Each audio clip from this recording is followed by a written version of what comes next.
Whoa, that's pretty impressive fuel economy. Dave mentions these new cars are going fast. And in that moment, I had to have that Rogue. Crazy, right? Wait till you hear how I got my Sentra. Get up to $1,000 July 4th bonus cash on select 2024 Rogue trims. Shop the Nissan sales event. Visit your local Nissan store and nissanusa.com today. 2024 EPA fuel economy estimates from 28 city, 34 highway to 30 city, 37 highway for 2024 Nissan Rogue. Actual mileage may vary. $1,000 July 4th bonus cash on 2024 Rogue Platinum. $500 July 4th bonus cash on 2024 Rogue SV and SL trims. Available on lease or purchase from new dealer stock. Contact dealer for details. N7824. Doesn't the North Carolina Education Lottery Winners Club give the best massages? I've never felt so relaxed. Thanks to this month's scratch-offs, this is our life now. It's like winning again and again and again. New $80 million cash blowout and triple red sevens mean new winners. The Winners Club awaits. Must be 18 to play. Approximate overall odds winning range from 1 in 4.28 to 9.95. Problem gambling helpline 877-718-5543. That'll be 30 even. That's 90 points! Sorry, that was a lot. Now that I'm getting 3 times the points on food and fuel with the Navy Federal More Rewards American Express card, I get a little too hyped sometimes. Cool. Would you like your receipt? In the bag! Sorry, in the bag, please.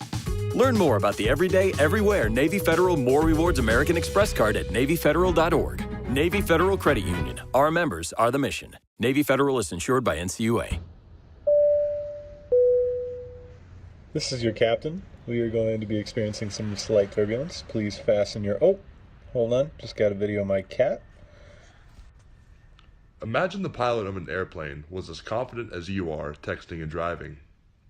Seems kind of crazy when you put it like that. Visit StopTextStopWrecks.org. A message brought to you by the National Highway Traffic Safety Administration, Project Yellow Light, and the Ad Council. At Take 5, we're faster than you think. That means we'll change your oil and have you back on the road before you can count all the change in your center console. Cha-ching, baby! Just sit back and relax while our fast, friendly team does all the work. Take 5, the stay-in-your-car 10-minute oil change. This hour of buzzer-beating, nail-biting, edge-of-your-seat sports action on 99.9 The Fan is powered by Ritchie Law Firm Injury Lawyers. Visit GotBryan.com. That's GotBryan.com. WCMC HD1 Holly Springs. Take us with you on radio, web, app, Alexa, and YouTube. 99.9 The Fan, the Triangle Sports leader. I'm WRAL meteorologist Anthony Baglione, tracking a warm forecast today, but still a mix of sun and clouds, making it for a decent forecast overall. Highs are going to be in the low 90s, and then we head into tomorrow for July 4th, mid to upper 90s with more humidity across the area.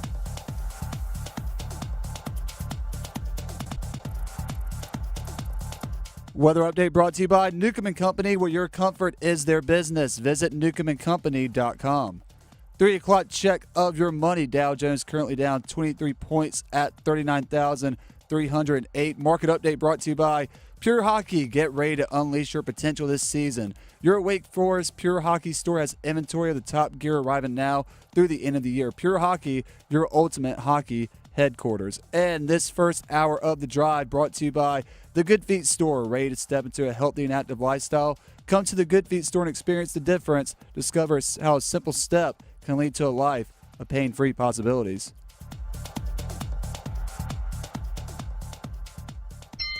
Love guarded by Keels, gets a screen, pulls up for 3. Got it! Caleb from straight away! Jones with 1. Jones puts it up at the buzzer. Yes! He ties the game! Joining with a long rebound, kicks ahead to Smith. 3-ball, right side. Bang! Shotgun snap, Bryce Young, pressure off the backside. Throw to the end zone. Chark pulls it in with his fingertips. And another chance, and the save's made by Anderson. And the fans will tell you, did you have a good night? The Drive with Tim Donnelly on 99.9 The Fan. This is The Drive with Tim Donnelly here on 99.9 The Fan. Dennis Cox sitting in for Tim this afternoon. Graham Hill producing the show today. Tim will be back next week. I know a lot of people out there are getting ready for the 4th of July holiday. Heck, a lot of you are probably like Tim, already enjoying the 4th of July holiday, Graham. But Jealous. you and I, we are here We have a responsibility. We do. I'll be here Friday. You won't. I'm thinking pretty much riding solo on Friday. It's going to be what it is. But you know what? That's fine. There are things to talk about, including the big topic that's going on, at least in this area and a big fan base, is the Carolina Hurricanes. And we've talked a ton about the Carolina Hurricanes, obviously this week with NHL free agency starting on Monday, and just leading up to it because there's so many conversations around, is the team going to re-sign Jake Guentzel? They're going to trade Martin Necas, so on and so forth. But the big question now that the bulk or the vast majority of free agency done, at least the big names and all that have signed. There might be a couple of small deals here and there, but otherwise the big ticket names are done. Now there's still restricted free agents like Seth Jarvis. There's still guys like Jack Drury. What's going to be their future? What contracts are they going to sign? So on and so forth. So there's still some decisions to be made. But in terms of bringing in outside guys via free agency, for the most part, that's done. And the big question that I'm seeing, I know you've seen it, Graham. By the way, if you're watching on YouTube Live right now on 99.9 The Fans YouTube page, you can follow us along right there. We read the comments, Graham, all the time in the comment section on the videos that we post, just to kind of get a gauge what the fan base is saying, how people are reacting. And we constantly are seeing the question of, is this a playoff team? Yeah, we went straight from Chicken Little the Sky is Falling yesterday to now asking the big question of, hey, let's forget there's still an 82-game season to play next year. Is this team playoff contingent for next season? There's still a ton that has to be determined between now and the end of the regular season, which is in April. But nonetheless, the big question is among Carolina Hurricanes fans, the Canes still a playoff team. We've had some pretty good success here over the last 6 seasons. 6 straight trips to the playoff. The only team in the NHL to have won a postseason series over the last 6 years, or each of the last 6 seasons, it's been the Carolina Hurricanes. But the question is, looking at on paper, with all that they've lost from Jake Guentzel, Brady Shea, Brett Pesce, Stefan Nason, Teuvo Teravainen, all gone. All gone. I'll even throw Tony DeAngelo into that mix too. All gone. Are they a playoff team? All right, look at some of the guys they brought in. Shane Gostisbehere, whom we'll hear that conversation. He and I got a chance to talk earlier today. We'll have that conversation for you at 3:30. So Shane Gostisbehere, Carolina Hurricanes defenseman, coming back to Carolina after spending last year in Detroit. We'll talk to him at 3:30. So you look at him on the blue line along with Sean Walker and some of the other guys like William Carrier, who officially signed his contract today. Was officially announced. Jordan Martinook coming back. Jalen Chatfield coming back. And a few other signings that are kind of more like on the more depth players, like more like third, fourth line type guys. So the question is, again, are they a playoff team? I say yes. But that margin is very, very thin. Looking at it on paper, that margin is very, very thin. The reason why I say yes is a few things. One, culture. There's a standard that's set now of that team, and there are guys in that locker room that already understand what the expectation is from the head coach and the organization, the expectation they set that themselves. It's not like the Arizona Coyotes, now the Utah Hockey Club. It's not like them or the Anaheim Ducks, where there is no standard or expectation of winning. That's different here. Like last time I checked, Aho, Svech, Slavin, Stahl, Martinook, many of these guys have been in this locker room over the last several seasons with the expectation of winning. So that standard is there. The culture of the team. We'll actually hear some sound bites from Jordan Martinook. Actually, speaking of Jordan Martinook, he spoke to the media earlier today. Talk about that culture, that chemistry in the locker room. He discussed how important it is. We got a bunch of great guys in our room and good leadership. And obviously it starts at the top with Roddy. And I think the team has done a great job of bringing in good people. And then if the good people just kind of mesh together, and it makes it easy to be a locker room guy, or make it easy to have a good locker room when you have good people in there that just want one common goal. And That's been a big part of what the Hurricanes have been, and it's made my job, I guess, if that's what you're calling it, pretty easy. So, yes, that does matter. The chemistry in the locker room, how the guys interact with each other, how they gel together, all that stuff does matter. It's not like you have a collection of guys who, hey, I'm here for me and a paycheck. I'm just here to, boost my own numbers so the next contract rolls around, I can get the highest dollar. Like, it's not that selfish style of play. And speaking of style of play, let's be honest. The system that the Carolina Hurricanes play will keep them in every game this season. It's just a fact. It's very rare that the Carolina Hurricanes get blown out. It happens on occasion because it's 82 games. It happens. We've seen it happen before. But for the most part, they're in every single game this season. Their system allows that. We talked to Sean Walker the other day, back on Tuesday. No, it was Monday. Apologies. We talked to Sean Walker, one of their latest signings, and he said, when we asked him what's the perception of the Carolina Hurricanes from like another team standpoint, because he played for a long time with the LA Kings, played a little bit of time in Philadelphia, played with the Colorado Avalanche some last year as well, and it's just the perception of the team is, you're in for it. Like, you're going to have to skate your tail off. They're going to pressure you all over the ice, and it's not going to be an easy night. And there have been plenty of times, Graham, I know you and I will go down into the locker rooms post-game. I actually sometimes will actually go to the visiting team's locker room, and I constantly hear the other team saying, like, I hate playing those guys. Like, I just do. Because they just, I hate playing those guys just because it's just relentless pressure night in and night out. They give you zero room to breathe. So that gives you a style of play that's going to keep you in every single game. But the big question is, where's the goal scoring coming from? I feel like they've done a pretty good job replacing Brady Shea and Brett Pesce with Gostisbehere and Walker, but where does the goal scoring come from? So based on the number of goals the Carolina Hurricanes scored last year as a team, and the goals they scored by players no longer with the team anymore. So they scored, from recall, 277 goals in the regular season last year.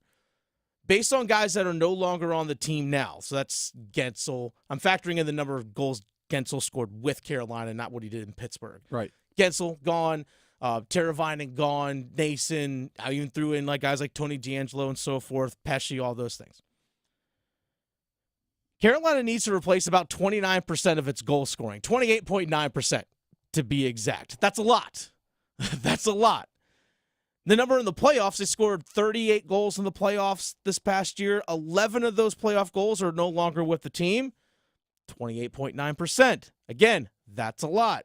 Again, about 80 regular season goals. So it's basically one goal per game. No longer there. How are you going to find one goal per game? And it's also 11 postseason goals that are missing. How can it be replaced? A few things. One, a healthy Andrei Svechnikov. Svech last year only played in 59 games. He missed time at the start of the year rehabbing from the knee injury that he suffered at the end of the 2023 season. Missed some times at few points during the regular season. 19 goals, 33 assists. Is it too much for Andrei Svechnikov, a former second overall pick, now going into age 24, to be a 30-35 goal scorer? Is that too much to ask? Look back to 2021-2022. He played 78 games, 30 goals, 39 assists, 69 points. Nice season. He has to stay healthy. Second one, Evgeny Kuznetsov. Can he return to just being a 20-goal scorer? Not expecting him to be the 70-plus point guy that he was in Washington, but can he put up 20 and 25? He scored twice in the regular season for the Canes last year and actually scored 4 times in the playoffs. Tied for second on the team, by the way, in the postseason. He missed a lot of time in the NHL assistance program before Carolina acquired him. So being out of the game for a while, I'm talking several weeks, like a couple months nearly. He was out of, just wasn't playing any hockey. All of a sudden, gets traded, adjusting to a new style, which we've said it before, it can be very difficult for guys to adjust to, that the man-on-man defensive style. So he wasn't super productive in the regular season, but we did see him have production in the postseason. With an offseason to train, knowing this system and what's expected, can he return to being a 20-goal scorer? I think he's capable of being that. He's been there before. And last one, I'll throw this one out there too. Carolina Hurricanes have flirted with signing Vladimir Tarasenko reportedly in the past. Why not bring him in for 1 year? 1 year, hired gun. Now, the question is, can he play in Carolina's system? Well, he won a Stanley Cup just now with Florida. Now, he started the year in Ottawa. They acquired him close to the trade deadline. Florida runs the same man-on-man system that the Carolina Hurricanes do and won a cup. So can he do it? Yeah. Hired gun. Make it happen. Just for 1 season. Not asking for a long-term deal. 1 year. Make it happen. What, you think he can't get you 20? Think he can't get you 20 goals? I think he can.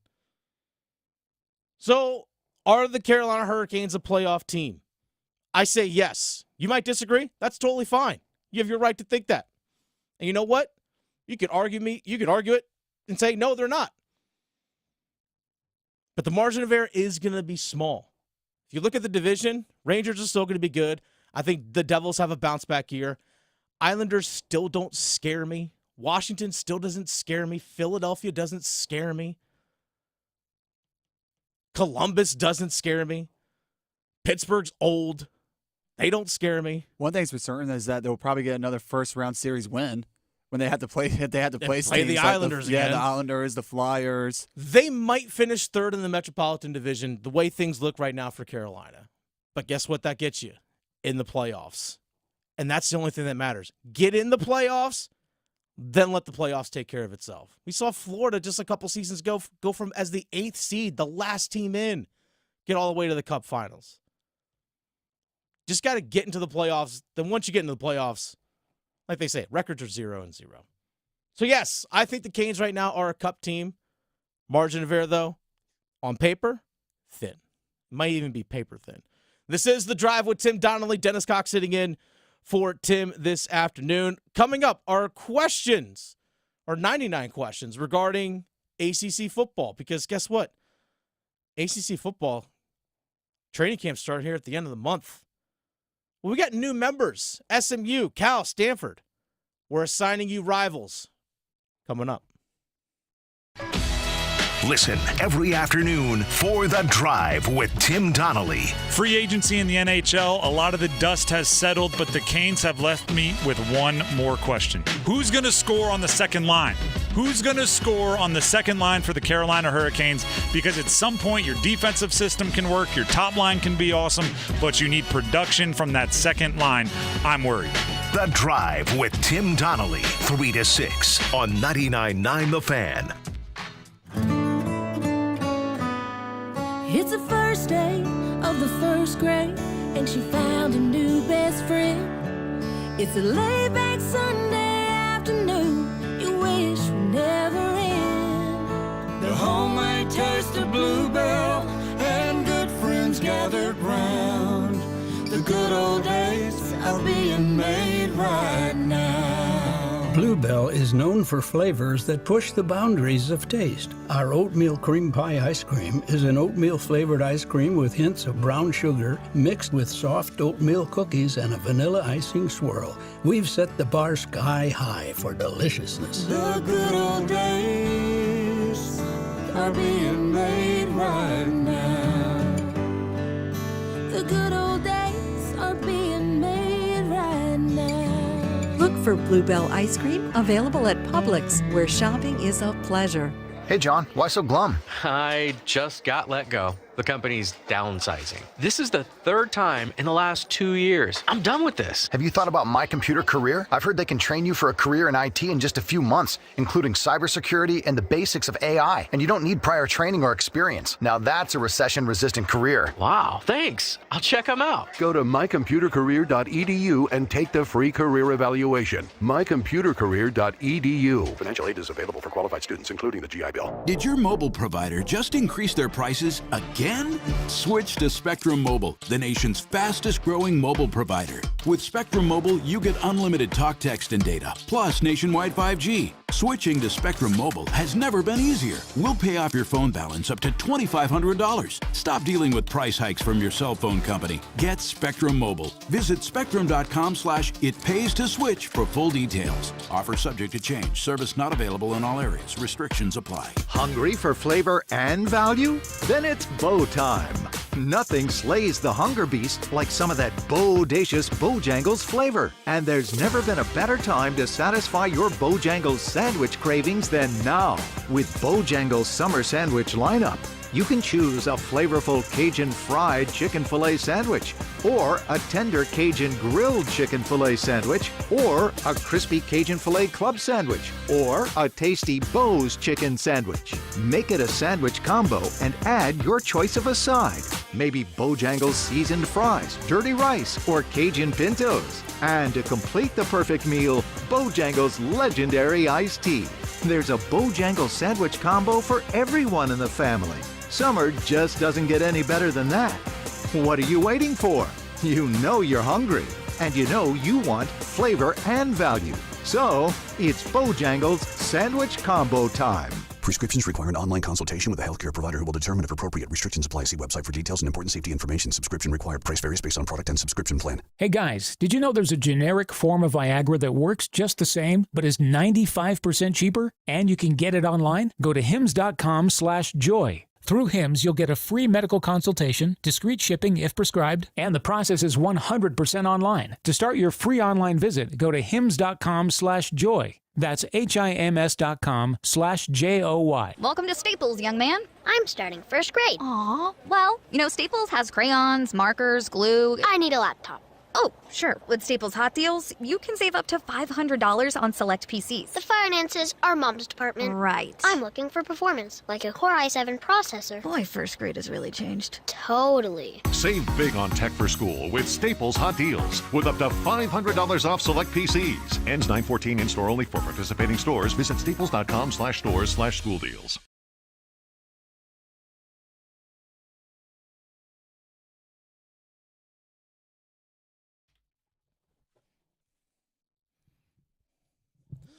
So earlier this week, on July 1st, so 2 days ago, the ACC officially welcomed in Cal, Stanford, and SMU into the league. By the way, this is The Drive with Tim Donnelly here on 99.9 The Fan. Dennis Cox sitting in for Tim today. Graham Hill sitting in for me, producing the show today.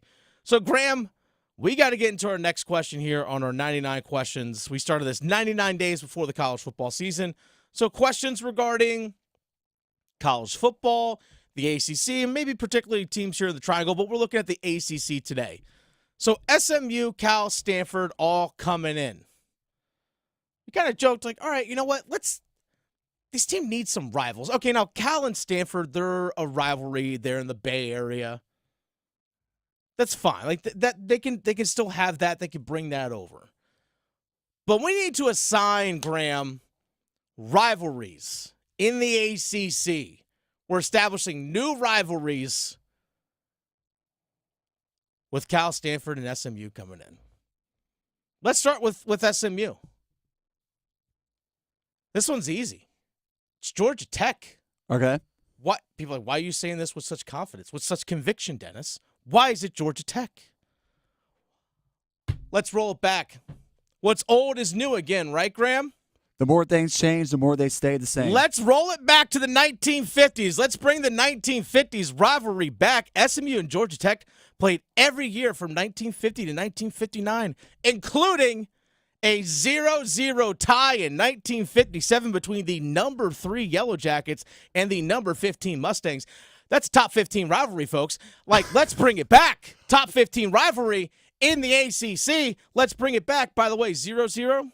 Frank Beamer smiling over the thought of that right now. I bet he would have loved it. I hope they've learned to score some more touchdowns since then. Well, I think they have.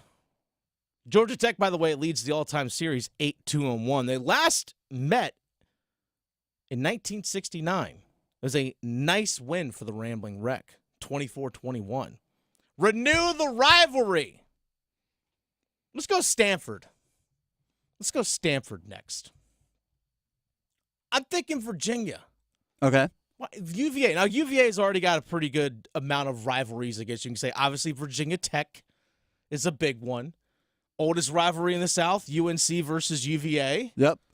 I've attended many of those football games in the past as someone who grew up in the Charlottesville area. So, if you look at their programs, Stanford and UVA, look at their football programs. They've had their moments in time, right? a couple moments here and there, flirting with the top 25. I mean, remember the days of Andrew Luck and Harbaugh as head coach out there in Stanford. They've had Christian McCaffrey. They've had some good dudes that have come through there. Virginia has had its fair share of really good players that have come through UVA, obviously. But what are they most known for? Where do they excel? It's like the Olympic sports, right? Swimming and diving. Men's basketball. Been good on both sides. UVA more recently than Stanford. Obviously, lacrosse is very big at UVA. But it's a lot of those quote-unquote other sports, Olympic sports that we like to say, where those schools thrive. And obviously, they're very high on education, both UVA and Stanford. Make a rivalry. Last one for Cal. It's got to be North Carolina. This is the new primary rivalry in the ACC right here. It's got to be North Carolina. Graham, you brought this up. Cal gave us peak Larry Fedora years. I'm talking peak Larry Fedora, and not in a good way. That they did. I know Carolina fans, especially in football, probably forgot about the 2017, 2018 season, but in both of those seasons, to kick off the college football season for Carolina back-to-back years, they played Cal. First time in 2017 in Chapel Hill. Yep.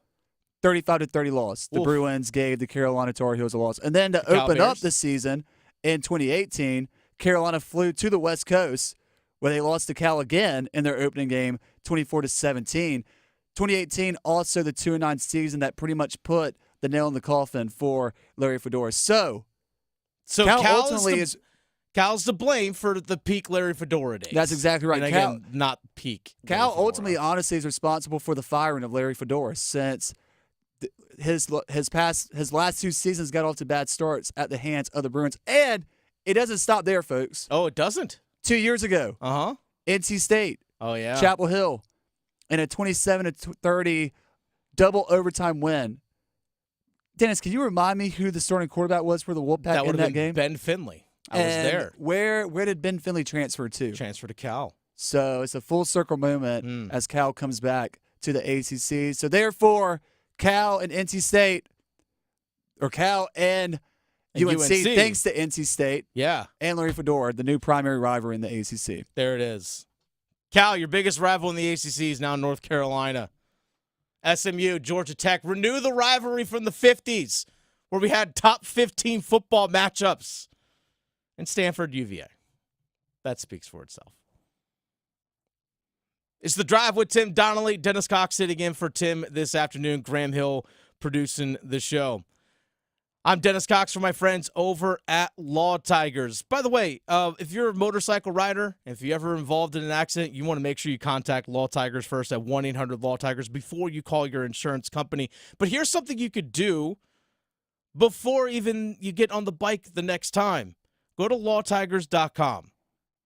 They have a free rider benefit kit out there for you. Again, lawtigers.com, a free rider benefit kit. You can register for that. Again, free rider benefit kit. You can get an understanding of what is value to you, what benefits you have in terms of a motorcycle rider, and it's good to know having that peace of mind next time you get on the bike. Again, what options are out there for you as a motorcycle rider in terms of who's protecting you? Have you taken a look at your insurance? Are you covered properly when it comes to your motorcycle? All things to take into consideration before you get on the bike again. But if you are ever injured in a motorcycle accident, call 1-800-LAW-TIGERS before you call your insurance company. Insurance companies want to pay you the least amount possible. Law Tigers, they're riders too. They understand what your bike and gear are worth and what you're going through after an accident. Your case evaluation is always free, and they don't get paid until your case settles. Call 1-800-LAW-TIGERS, North Carolina's motorcycle lawyers.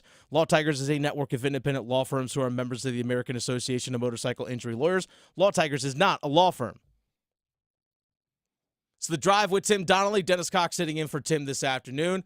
Coming up, one of the newest signees for the Carolina Hurricanes, defenseman Shane Gostisbehere, joins us.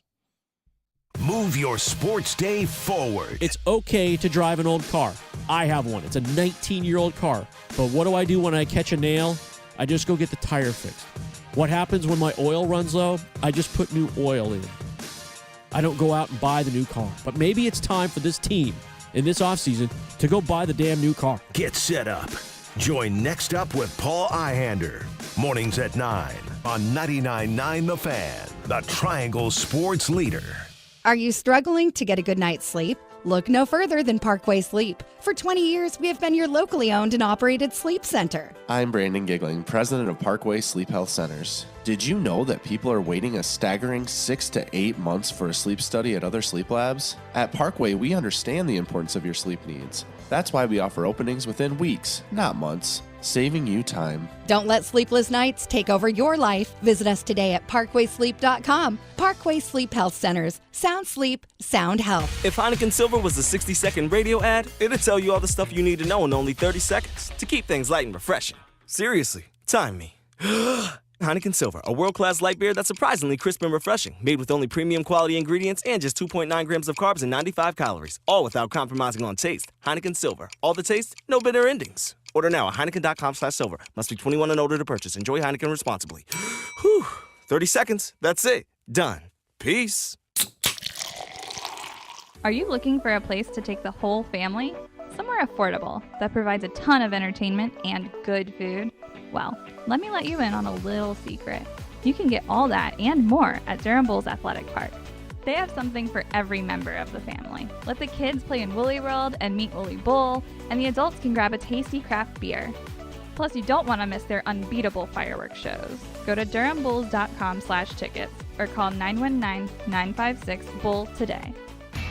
Nothing makes being outdoors better than having the right gear and the right crew. So here's an idea. Let Mountain Dew supply the gear and you bring the friends. Because when you buy specially marked multi-packs of Mountain Dew, you can collect points and earn epic limited edition outdoor gear. So buy Dew, collect points, get gear, and get outside with Mountain Dew outdoor gear. Open to legal U.S. residents 18+, subject to program terms at dewoutdoors.com and 12/31/24, void or prohibited. Now at Circle K, get 2 Mountain Dews for just $4. That's 2 Dews for just $4 at Circle K.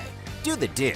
They say health is wealth, and I could not agree more. That's why if you or somebody in your life is living with everyday aches and pains, I want to tell you about Relief Factor. And I'm telling you, I can feel the difference. Relief Factor is a daily supplement that helps fight pain naturally. Naturally. Now that's a big deal. Developed by doctors. Relief Factor's unique formula of ingredients all work together to help support your body's response to inflammation. Instead of masking pain for a couple of hours, Relief Factor actually helps reduce or even eliminate your pain for good. Whether it's neck, back, joint, or muscle pain, if you're looking to feel better, live better, give Relief Factor a try. In 3 weeks, you will know if it's working because you'll feel it. For instance, I was sent Relief Factor to try, and I've been taking it every single day. I'll tell you what, I feel the difference every day. Go to ReliefFactor.com or call 1-800-4RELIEF. That's 1-800-4-RELIEF. Save on your first order. Don't let pain tell you how to live. Fight back naturally with Relief Factor. These products and statements have not been evaluated by the Food and Drug Administration. These products are not intended to diagnose, treat, cure, or prevent any disease or condition. Imagine waking up this time next week and being 100% debt-free from credit cards, car loan, and personal loans.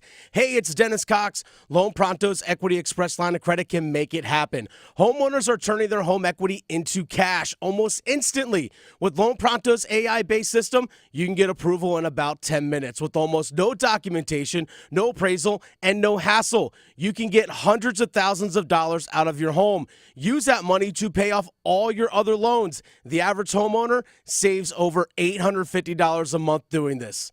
Listen, your home value is way up. You can use that to wipe out all those credit cards.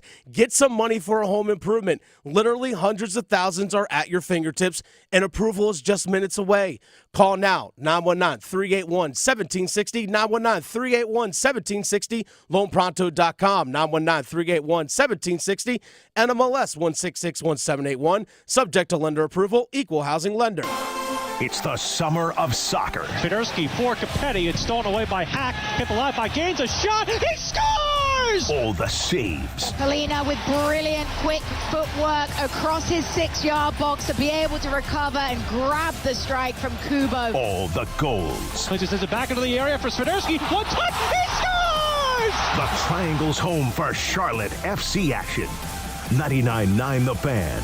The Triangle Sports Leader.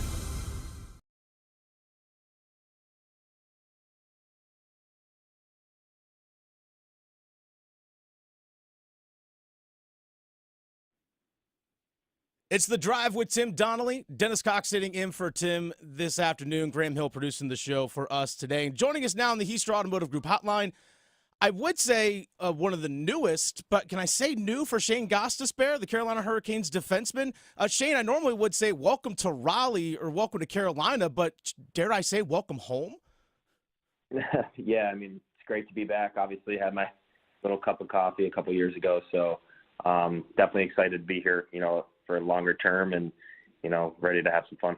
Well, the coffee must have tasted good if you wanted to come back. You obviously had some options. I mean, you put up 56 points this past season in Detroit. You definitely had some options for where to go because every team out in the NHL wants that production from their blue line. Why come back to Carolina? What was it about Carolina that brought you back?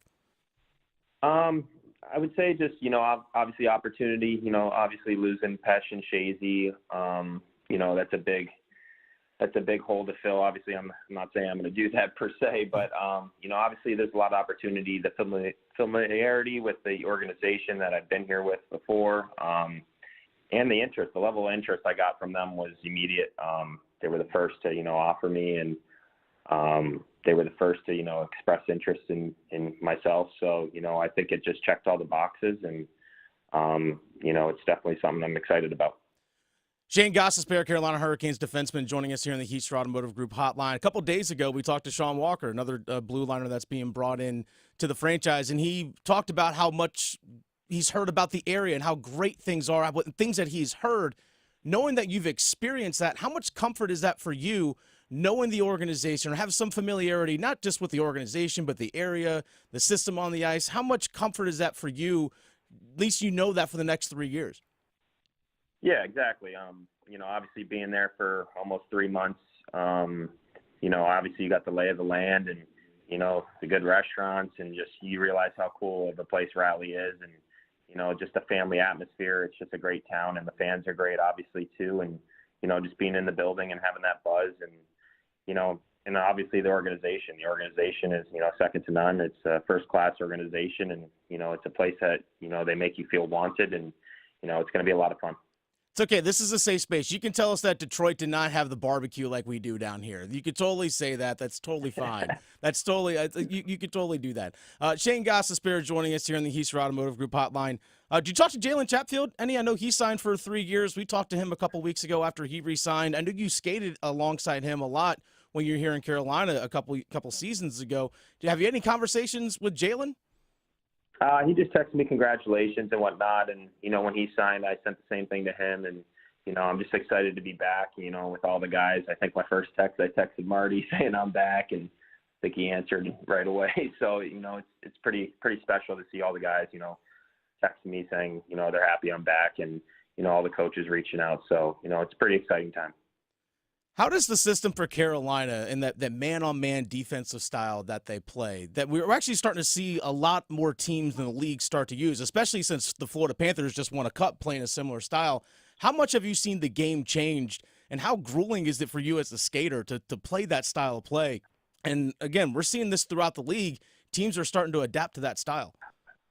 Yeah, luckily for myself, I'm a pretty good skater. So, definitely the system is a little bit of shock to the system when you first start playing it. But, it's a hectic system in the sense, it's hard for, offensive teams to, get that breathing room, that separation that they need to, make special plays. So, it's an easy system. It's cut and dry in the sense, it sounds pretty idiot-proof in the sense you could just, stay on your man and go wherever he goes. But, obviously it's a little grueling on the engine, but it's just a system, I believe I can play, and I enjoy playing. Shane Gostisbehere joining us here on the Heaster Automotive Group hotline. Coming in, what were the conversations that you had maybe with Rod in the front office about, hey, what's your role going to be like this coming season? Obviously, when you came in, it was right at the trade deadline. The team was kind of already locked in. You had to adapt. But now that you have an offseason to prepare, have you had any conversations about what your role might look like for this upcoming year? Not too many about certain, specific role, but, obviously Roddy said I'll be getting some looks in the power play and whatnot. It's a, special part of my game, and, obviously just, wanting to be there in the sense that, there is a lot of opportunity, and, I'm going to do whatever's asked of me. So, I'm an easygoing guy in the sense that, I want to play, and I want to do whatever helps the team win. Shane Gostisbehere, newest Carolina. Again, it's hard for me to say newest Carolina Hurricanes defenseman. But welcome back to Raleigh. In all seriousness, congratulations on the contract. Can't wait to see you back on the ice. Good luck to you this upcoming season, and can't wait to see you play. Thank you. Appreciate it, guys. Big thanks to Shane Gostisbehere again joining us here on the Heister Automotive Group Hotline. Graham, I'm excited that he's back. I really am, and I think his role is my assumption. When I asked him about this, my guess is he'll probably play on a third defensive pair. And it wouldn't shock me if he actually plays with Jalen Chatfield. Would not be shocked if Sean Walker, one of their newest signings on defense, plays with Dmitry Orlov. Interesting. Would not be shocked by that in the least. I think just to kind of how guys balance each other out on the ice, right? Right. I probably was expecting more Dmitry Orlov and Jalen Chatfield to play. But I would not alongside be each other. surprised by that. I mean, I think that's something that Rod they'll figure out that as the season progresses. But again, there's a little familiarity with Chatfield, with Orlov, and with Gostisbehere. But nonetheless, I think there's an opportunity for him to probably be a third defense pair guy. But again, probably going to get a lot of power play time because Brent Burns is getting up there, or he is up there in age, and if there's a way to maybe help reduce his minutes a little bit is to make sure that you can have someone that can quarterback power play, right? And maybe take some of that load off of Brent Burns. I think that's a good thing, just because we saw during the playoffs when Brett Pesce got hurt and Tony D'Angelo was in. Tony D'Angelo, not really a good penalty killer, so Brent Burns had to take on more penalty killing responsibility in terms of those minutes, on top of being on a power play and all the even strength minutes that he was playing. He kind of wore down a little bit. As great a shape as he is in, he did wear down a little bit. So I think maybe taking some of that off of his plate will be a good thing in the long run. But I'm excited. I like what Carolina did on defense. Super cost-effective with Gostisbehere and with Walker. I like the moves. Are they as strong? I don't know. Maybe not quite, but it's not a weak point. You know, it's not their blue line again is probably going to be the strength of their team, right? And that's a good thing. That's a good thing. But speaking of guys that are coming back, Jordan Martinook coming back. He spoke to the media earlier today. Jordan Martinook signed a 3-year contract extension at a shade over $3 million a year. It's like $3.05 million. So tack on that extra $50,000. Jordan Martinook spoke to the media earlier today, just a couple hours ago, and he said how important it was to get a deal done here in Carolina. Yeah, I think when it came down to it, it was I didn't want to leave, and if there was a chance to stay, I was going to do everything I can to stay. So it presented itself kind of towards the end that there was going to be an opportunity, and I'm thrilled to be back. And it's hard to think about leaving a place that you're so comfortable and love so much. So I'm very happy to be back. Now, big question was, Graham, because we didn't hear of this contract extension until really early Monday. They didn't agree to it until late Sunday night. So Jordan Martinook was asked, did you entertain any other offers? Yeah, there's definitely some other options out there, and definitely entertaining them, but I'm glad it got done towards the end of it, and happy to be back. This is something that, for us, we can't fully grasp, is for what he does for work. All right, there are 32 places that he could work in North America. That's it. Just 32. And the place that you want to work and have been employed and you want to stay may not want you back. That's a very difficult thing to do. So you have to weigh your options about, all right, well, what's next? Where am I going to go? And he actually did talk about if he was concerned if the Carolina Hurricanes weren't going to offer him. Yeah, up until kind of the last day of free agency, we were prepared to go somewhere else. So I got to give my wife a lot of credit and a couple pats on the back and maybe a stiff drink, because the last week kind of put her through the ringer with everything that's gone on, and I'm just happy that she's been supportive, and my family, everybody's been supportive, and it's good to be back in a place that we've laid down a nice home. I think that's something that's lost, Graham, when we think about athletes and free agency, because it's like, well, you're going to go play, you're going to make millions somewhere. Like, what's the big deal? He's got 2 young kids. Yeah. I think somewhere around the ages of like 2 to 4, I think is where his 2 kids are. One of them was actually running around in the background of the Zoom meeting. It just makes you realize, like, at the end of the day, and I know this is going to sound crazy to say considering the industry we work in, this is just sports. Yeah. There's a much bigger picture to think about. And for a lot of these guys, it is the family and the bonds and the relationships they've made here in our city, in our community of Raleigh.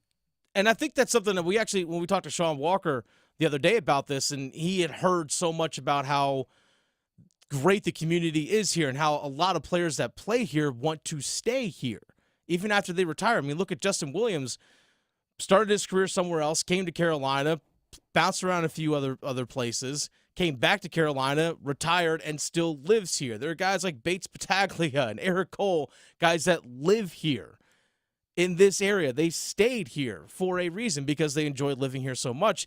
And for him, young guy, young family, yeah, you put those roots here. Like you get in a routine of, all right, where am I taking my kids? Where am I taking my family? This was a big thing when we saw Jacob Slavin sign his contract extension. He's like, I've built the foundation our family has of living here. And we put roots in this area. This is where we want to be. And that's something that for a lot of guys can be very difficult when the place that you want to go to might not also want you. Like, it's a two-way street. Like, hey, I want to be in this. I'm committed to staying here. The other side's got to commit to you as well. That's also what we saw with Jordan Stahl. One of the reasons why he got the deal done here with Carolina is he wanted to be here. He said, I'm not going anywhere else. Jordan Martinook had, I'm sure, plenty of options. Shane Gostisbehere had plenty of options. We had Sean Walker. Hey, you had a big productive season. You have plenty of options. And guys wanted to stick around here. I didn't say this the other day. Actually, probably about 2 or 3 weeks ago. Actually, maybe longer than that. It was like about 4 weeks ago. Went to the movies with my girlfriend. I'm walking out. Guess who's walking in with his family? Who's that? Jordan Martinook. There you go. Him, his wife, his 2 kids. Well, got a chance to just say hey to him. It was a really cool moment. It's like, oh yeah, you guys are just as part of this community as I am. Yeah.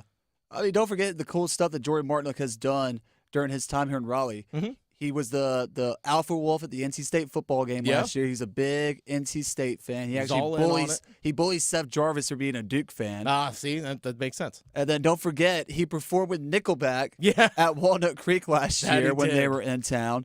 And then he also has the deal with R&D Brewing for the Marty Party. I can't remember the exact name, but the Mexican lager that he has with his name attached to it. So, yeah, I can only imagine he was probably sitting there sweating when it came to Monday and all of last week, too, and he did not know exactly what was going to get done with this deal. Now, here's the thing. He stayed. Jalen Chatfield stayed. Some of these other guys you mentioned are staying, but not everyone is sticking around. Jordan Martinook actually did talk about how bittersweet it is to see teammates leave. As a teammate, you're disappointed that they're gone, but as a friend, you're happy because obviously they went somewhere where they think they're gonna enjoy, and I'm pretty sure everybody's happy with the deals they got. So as a friend, you're excited for them, but as a teammate, you always want to keep your team together as much as possible. But just happy for my friends, but as a Hurricane, wish those guys were back. But happy with the additions that we made, and I know Tom and Eric, they're probably not done. So look forward to seeing what's going to happen with our team. So a few things in there. Yeah, from the teammate standpoint, we'll love to see all the guys come back. Hey, let's run it back again. But as Martinook understands as well as anybody, there's the business side of these things as well. Yeah, and if I'm a friend of these guys, hey, man, I'll pump that you got that deal. We all know how hard it is to make it in this business, in this industry. I'm talking about if I'm Jordan Martinook or really any hockey player, any pro athlete, how hard it is to make it in the business. And to see a friend of yours and someone that you care about get rewarded for that work, you can't help but be happy for that guy. Unless he was a terrible teammate, and that's a little bit different. But as Jordan Martinook said, don't have those guys in the locker room. Don't have those bad apples. So there's both sides of it. Yeah, you want to see your teammate come back. Let's run this thing back. But Every single one of those guys that left for Carolina, Tim mentioned this the other day, with the exception of maybe Teuvo Teravainen. Teuvo Teravainen basically making the same amount of money per year as he was in Carolina. But Brett Pesce, pay bump. Brady Shea, pay bump. Stefan Nason, big-time pay bump. Jake Gensel, pay bump. Like, all these guys got paid more than what they were getting paid here in Carolina.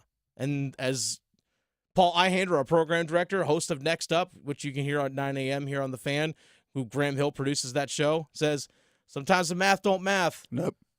It doesn't always work that way. This is The Drive with Tim Donnelly. Dennis Cox sitting in for Tim here on 99.9 The Fan. Graham Hill is producing us this afternoon. Text the keyword OAR. We got some tickets to give away. Text the keyword OAR to 919-860-5326 to enter for your chance to win a pair of tickets to see OAR at Red Hat Amphitheater on July the 16th. So just in a couple of weeks. Again, text keyword OAR to 919-860-5326 to enter for your chance to win a pair of tickets to see OAR at Red Hat Amphitheater on July 16th. I forget who was playing there last night, Graham, at Red Hat. Last night I was just kind of cruising around on my motorcycle a little bit, and I was coming up Dawson Street into downtown Raleigh, went right by, or I guess South Saunders, I should say.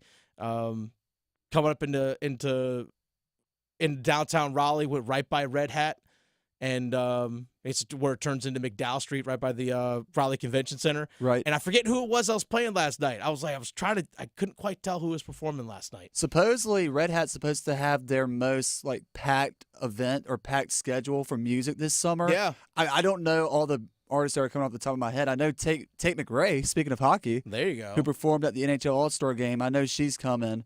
That's really about it. I'm more of a Walnut Creek kind of guy myself. Hey, there's a lot of great music venues here in and around Raleigh. Which is why Jordan Martinook also wanted to stay, so he can perform with Nickelback or Creed. It would not surprise me if Jordan Martinook ended up performing with Creed when they come to Walnut Creek this September. Now I need to go to Creed just to make sure that I can see Jordan Martinook there, if he happens to be there.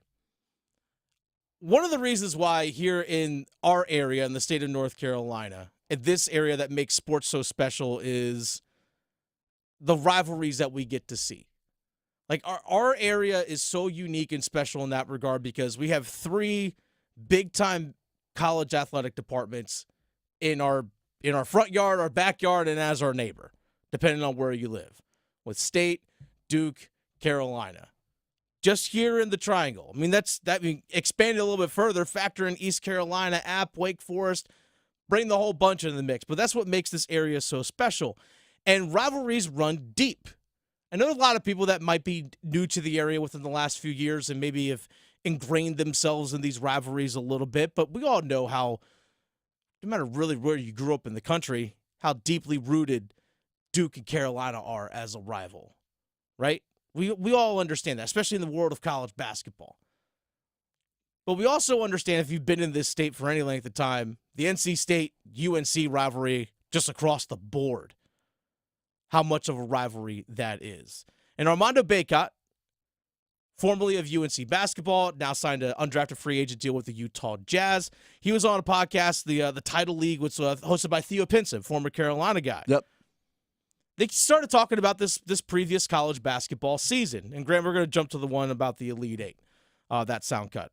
So Armando Bacot, talking with Theo Pinson on podcast that just released earlier this week, said he was cheering for Duke in the Elite Eight. Yeah, I can't stand NC State. Bro, it's something about bro, you know how sick I would have been if they won it this year? Oh, my gosh. I wanted Duke to win. I wanted Duke to go to the Final Four. I didn't want NC State to go to the Final Four because, Duke going to the Final Four, I knew they were good enough. They were good enough, and, Duke, maybe if they beat Purdue, fine. They won't beat UConn. And it's yeah. That would, it'll be, remembered at Duke for maybe 2 to 3 years, and then after that, they didn't win it all, be it, da-da-da. But, NC State, they never gonna let this go. Oh, man. When I heard this, Graham, I was just like, oh, man, boom, antennas perked up. I was like, oh, man. I love the fact that in sports, you can root against somebody. And to me, it's okay. it's okay to root against another school or another team. I think it's fine. Some people might not like it and disagree with it. That's okay. But these rivalries run deep, decades deep. For long before you and I were even born, Graham, and they're going to continue long after we're gone. And you know what? That's what makes it fun. That's what makes it so special. And actually, Armando Bacot had some blame to shed towards Duke, actually. But like NC State, like they never gonna let this go. They not gonna. They let beat it go. us in the championship. Then they beat Duke in the Elite Eight, and I blame Duke too because Duke shouldn't have lost to them in the ACC tournament. That's where it all started. What they doing? I don't know. And then like you know how I go in March when the team get hot, they hard to beat. They hard to beat. They was cooking with fish grease. Hats off to that. I mean, even for me, I mean, I was like, you look at all the other games versus Burns, like. We go at it like da-da-da-da, but like he just had confidence that game. Like that last game, it was a long night. Nothing you could do, bro. It was a long night. Literally like, nothing you could do with that. It was a long night for me. I ain't gonna lie. Shout out to DJ Burns. For sure. Yeah, shout out to DJ. Now he a killer for sure. So two things in there. One, he blamed Duke for not getting the job done. I think it was Thursday, the quarterfinals of the ACC tournament against NC State. Duke just had a bad game that day for sure. But again, NC State kind of got hot in the ACC tournament. And then also, here's the thing. You can have hate towards a team and towards a program and not want to see them be successful, but still give them the respect that's due. Armando Bacot just showed that for DJ Burns. He's like, yeah, man, that dude cooked me, man. Like, that dude went off that night. He got the better of me that night. And you got to give credit where credit's due, and that's what Bacot did. I think I really expect Armando Bacot because in this podcast, not only does he do something where, let's be honest, if any other former Carolina basketball player that did not help them win a national championship, like let's say, I don't know, an Andrew Platek. If an Andrew Platek said that he was cheering for Duke at any point in a college basketball season, he's Carolina canceled. Like he's not claimed by Tar Heel fans anymore. But the fact Armando Bacot openly said he was cheering for Duke, I respect him. And then the fact he also openly said, like, yeah, when I played against DJ Burns in the ACC championship game, like, I got worked. Yeah. And gave him his flowers. Hey, again, you can still have that hatred, but again, still give credit where it's due. And then actually, he showed respect to NC State and then kind of disrespected them. And then again. he also disrespected him a little bit more. So Armando Bacot was one of the heavily recruited across the country. Came down here, Duke, Carolina, and NC State all looking at him. And, he talked real quick about his visit to NC State. Because you know how they do the college tour. Yeah, went to Duke, and I mean, that was crazy going to Cameron. Mm-hmm. Obviously going to UNC, that was crazy. Then we got to see like the whole museum and stuff. Yeah. NC State, that was whack as hell. Whack as hell. Just straight whack is what he said. But you know what? Again, I have no problem with it. I had no problem what we saw, was it like a year or so ago with Drake May saying, yeah, if you can't get into Carolina, you go to NC State. I have no problem with that. And I have no problem with state people talking crap about Carolina. No problem on either side of it. I mean, heck, even Roy Williams, who was in attendance for the Final Four game, remember there was that video going out on X of him in disbelief for kind of shaking his head when NC State made a basket. And it's like, Roy, even his retirement, still hates NC State. I love it. I love rivalries in college sports. And you know what? It's okay that it all continues. It's okay that it all continues. This is The Drive with Tim Donnelly. Dennis Cox sitting in for Tim this afternoon. Graham Hill is producing us today. Football at 4 coming up. I'm going to give you 3 reasons why you should be excited about the Carolina Panthers. We'll have that for you in 4 minutes. The Adam Gold Show. Here's the thing. The Hurricanes knew Jake Gensel's ask was 8 years, $8 million per for a while. It took them all the way to Thursday to go, okay, and by that point, it's too late. The market's about to open. Teams have already called to be interested, and that's how Tampa Bay steps in and swoops up Carolina's big prize. The Adam Gold Show, weekdays starting at noon on 99.9 The Fan. Lanny went to college and racked up huge debt. A little bit over $100,000. For a degree he couldn't use? Now what? I had a friend that went to my computer career and they talked to me about it. He was done in just months. I did do it online. They even helped him get hired immediately after graduation. One of the things I love about IT is that you can work from anywhere you want. You could become an IT pro in just months with zero experience at My Computer Career. It worked for me, and I know it can work for you. It's not rocket science. It's mycomputercareer.edu. Adam Gold in studio with my man Patrick Day from the Aluminum Company of North Carolina. Everything for the exterior of your home, but it's also everything for the peace of mind of the customer. Talk to me about the trust factor and everything else that you guys offer. I got to tell you, I think one of the biggest things for us is we don't take any payment from you for any of your home improvement needs until we're done with the project. I hear stories all the time about people putting down deposits with companies, 25, 50% of the project total overall, and they don't even know, they don't show up. Right. You've lost whatever percentage you put down, that's how much power you lost already. Right? Right. So with us, you pay nothing until we're done. Typically we're not the least expensive and we're certainly not the most expensive. You get 3 or 4 estimates, we're going to fall right there in the middle. But, you're going to have a warranty that's lifetime, transferable for 10 years on any of the products we sell typically. And we've been around since 1961. You can trust us. We've been around forever. It is about trust, and I think you guys are the most trustworthy business that I know. Aluminum Company of North Carolina, aluminumcompany.com. Hungry for flavor and value? Then it's Bo time. Nothing slays the hunger beast like some of that bodacious Bojangles flavor. And there's never been a better time to satisfy your Bojangles sandwich cravings than now. With Bojangles Summer Sandwich lineup, you can choose a flavorful Cajun fried chicken filet sandwich, or a tender Cajun grilled chicken filet sandwich, or a crispy Cajun filet club sandwich, or a tasty Bo's chicken sandwich. Make it a sandwich combo and add your choice of a side. Maybe Bojangles seasoned fries, dirty rice, or Cajun pintos. And to complete the perfect meal, Bojangles legendary iced tea. There's a Bojangles sandwich combo for everyone in the family. Summer just doesn't get any better than that. What are you waiting for? You know you're hungry, and you know you want flavor and value. So, it's Bojangles Sandwich Combo time. What are you doing? Eating caviar. Yuck. Get this. Supreme 7 scratch-offs from the North Carolina Education Lottery have the best odds to win $400 with a $4 million top prize. So I'm learning to enjoy rich people stuff. Okay, let me try. Gross. What's next? Ballroom dancing. I'll lead. New Supreme 7s. A shot at supreme riches. Must be 18 to play. Approximate overall odds of winning are 1 in 4.18. Problem gambling helpline 877-718-5543. Listen every afternoon for The Drive with Tim Donnelly. Free agency in the NHL, a lot of the dust has settled, but the Canes have left me with one more question. Who's going to score on the second line? Who's going to score on the second line for the Carolina Hurricanes? Because at some point, your defensive system can work, your top line can be awesome, but you need production from that second line. I'm worried.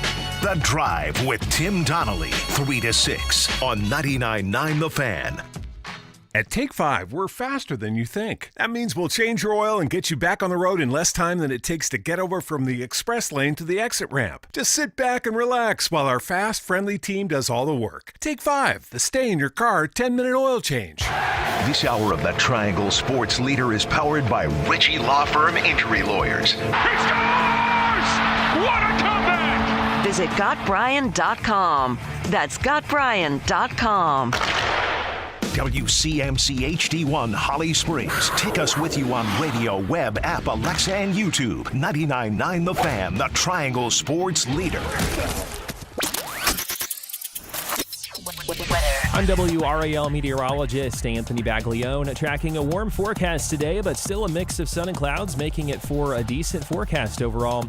Highs are going to be in the low 90s, and then we head into tomorrow for July 4th, mid to upper 90s with more humidity across the area. Weather update brought to you by Newcomb & Company, where your comfort is their business. Visit newcombandcompany.com. 4 o'clock check of your money. Dow Jones still down at 23 points at 39,308.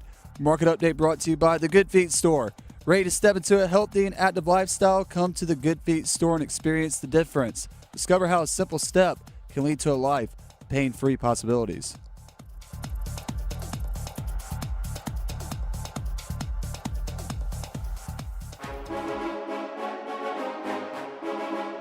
Let's move the chains.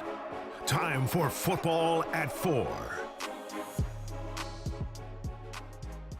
It's The Drive with Tim Donnelly. Dennis Cox sitting in for Tim this afternoon. Graham Hill is producing the show for us today. Happy early 4th of July to everyone out there. And as Tim would say, it's 4 o'clock, football at 4. You can set your watch by it. I was thinking about this today, Graham. There's been so much of the conversation over the last several years, and really over the last year about the Carolina Panthers has been mostly negative, right? And justifiably so. You went 2-15. You fired another head coach. You fired your general manager.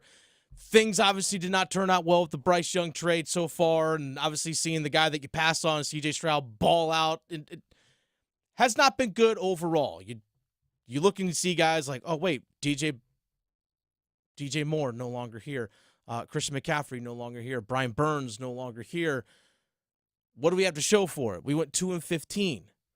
So, again, a lot of the conversation around the Carolina Panthers has been negative, and that's understandably so. And a lot of Panthers fans are frustrated, and I get it. Justifiable.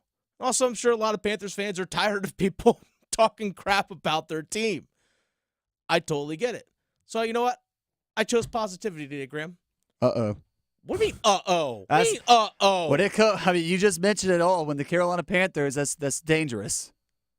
Optimism can be a dangerous thing with this franchise. Hope is what kills you. Now, but I am going to give you 3 reasons about why you should be excited about this upcoming year. I'm not saying the Carolina Panthers are going to be a playoff team. Not saying that at all. I'm on the record saying they're probably a 5-6 win team. 5-6 win team, which is an improvement over 2 wins. All right? I still think there's a lot of holes on their roster. There's not much depth. There's still a lot of things that this team has got to figure out over the next few years, but I do think there are steps in the right direction, and I'm going to give you 3 reasons as to why I think that, and things that you should be excited about. Again, I don't think they're a playoff team unless you're going to do it. Crazier things have happened. Number 1, this offense is obviously going to be revamped. We actually heard Dave Canales. We played it yesterday. Graham, if you can go and pull up the Dave Canales soundbite yesterday that we pulled about the offense not being up to NFL standards. Let me know when you have that ready. You have it? Let's go ahead and hear. Here's Dave Canales. If we can just play good football, the side stories, the headlines will write themselves. But can we just get our football right? And that really was just a reflection on, like, it wasn't the greatest brand of offensive football. Mm-hmm. There were things up front. There were things schematically that we needed to work on. And that wasn't to NFL standard, and certainly not to Carolina Panthers 2024 standard. Okay, so that was Dave Canales, head coach of the Carolina Panthers, on with Peter Schrager on his podcast. Yeah, the offense last year was not up to NFL standards. I think that we can all objectively say that. I mean, heck, Dave Canales saw it up close and personal in the final game of the regular season. He saw it twice. Yeah, that's also true. That's the thing. Now, granted, I think his team only did, a combined total of 36 points, something like that? Hey, more than 12 in Charlotte, yeah. But nonetheless, the offense is going to be revamped in terms of what Dave Canales obviously saw the offense last year up close and personal. But also just the offensive personnel has evolved, right? You actually went and got yourself a legit number 1 receiver in Deontay Johnson. When I say legit, someone actually could separate from coverage. So you got yourself a number 1 wide receiver, so you're not asking 34-year-old Adam Thielen to be your number 1 guy. You also went and drafted a receiver in the first round this year in Xavier Legette. Hopefully his hamstring and everything is all good this year and he stays healthy. So you went ahead and add 2 pieces on the perimeter. You also drafted Jatavian Sanders as a tight end. Extremely good athlete. Still some things to mold and work on, but that's where coaching comes in. I'll get into that here in just a second. But also you went and got a running back in the second round in Jonathan Brooks from Texas, still recovering from that ACL injury. We'll see how much he's able to do. But also, importantly, in free agency, you signed 2 offensive linemen, interior offensive linemen, Robert Hunt and Damian Lewis. This offense is going to be revamped. around Bryce Young going into his second year. To me, that's reason for optimism because it's not just the same people coming back last year. It's not the same people calling plays. It's a revamped offense, and obviously there's an emphasis from Dave Canales on running the football. Yep. A revamped offense, and I think they're actually going to have some semblance of an identity. At least they know what they want to be. Are they capable of doing that? Time will tell. Number 2. Last year, the Carolina Panthers defense was like the bright spot, right? They kept them in some games. Were they perfect? Far from it. There's some things in terms of red zone defense and lack of quarterback pressure that can be improved. But the addition of A'Shawn Robinson with Derek Brown, to me, is exciting if I'm a Panthers fan because they're going to wreak havoc on offenses, especially up the middle. They're going to wreak havoc on other teams. They're going to make life miserable in the run game. They should hopefully make life miserable for quarterbacks, forcing them to run out of the pocket, flush out of the pocket, all those different things. Those two guys up front, along with Shy Tuttle, should wreak a lot of havoc. And that, to me, is exciting. I know it's not the sexy thing because, we get so wrapped up in fantasy football stats and all those kinds of things and yards and touchdowns and blah, blah, blah, blah, blah. That's the reason for excitement is because Dave Canales clearly has emphasized it all starts with the ball. They're clearly, Dave Canales and Dan Morgan are building everything from starting with the ball where it snapped outward. And you got one of the best defensive linemen in the entire NFL in Derek Brown, and you added a beast up front with A'Shawn Robinson, which should help everyone else. That's another reason to get excited. I think this Panthers defense is going to be extremely difficult to run on this coming season. And lastly, the thing that actually has me excited the most, Graham, there's a new culture with the Carolina Panthers. The identity of this team has, over the last several years, has been there's been no identity. There's been no identity for this team for the last several years. The only time we actually really saw a semblance of an identity over the last 5-6 years is when Steve Wilkes was the interim head coach. He brought that keep pounding mindset. Tough physical, run the football, tough defense. That's how they had to play in order to be in games. And for the most part, it worked. Now, the personnel and all that wasn't great. There were some flaws. Obviously, him being the interim head coach and being shoved into that position was not an ideal thing for him. Or say not shoved in that position, being put in that position, not an ideal thing.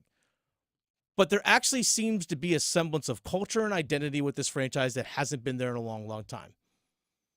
The way Dan Morgan and Dave Canales have talked about the guys that they want to bring in via the draft and through free agency, the culture of this team, clearly there's a shift. And if you're a Panthers fan, that should be the most exciting thing for you. Personnel and some things like that, schemes, all that stuff's going to change over time. That's all going to evolve.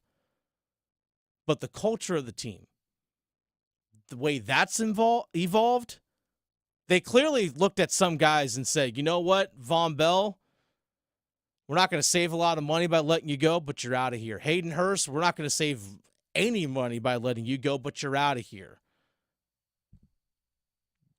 They clearly made some big time. Bradley Bozeman, sorry, you're gone.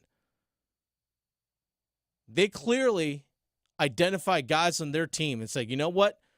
We're going to make sure that the culture of this team is to where we want it. Dan Morgan's comment. We want dogs, right? Right. Fear the logo. What dogs? We should actually, because we know we have the Bryceometer that we have during the regular season. We should have like the Dan Morgan, dogometer or something like that. The doghouse. Like exactly, the doghouse. Dan Morgan's doghouse. Dan Morgan's doghouse. Like to the bottom left, you're not very good, you're a little poodle or something like that. If you make a lot of noise, but you're not really super aggressive, maybe you're a little dachshund, whatever it might be. If you're a little scared and skittish, maybe you're like a little terrier mix. But you still look cute, though. Maybe, I don't know. We'll have to come up with a Dan Morgan's doghouse meter. I'm not entirely sure. But the culture of this team clearly is turning in the right direction, and that's the thing. We really should get Panthers fans most excited. It's The Drive here with Tim Donnelly, Dennis Cox sitting in for Tim today. Graham Hill producing the show this afternoon. There's a local guy from right here in Raleigh that has himself a new job in the NBA. We'll tell you more as we hit it and quit it coming up. Move your sports day forward. It's okay to drive an old car. I have one. It's a 19-year-old car. But what do I do when I catch a nail? I just go get the tire fixed. What happens when my oil runs low? I just put new oil in. I don't go out and buy the new car. But maybe it's time for this team in this offseason to go buy the damn new car. Get set up. Join Next Up with Paul Ihander. Mornings at 9 on 99.9 The Fan, the Triangle Sports Leader.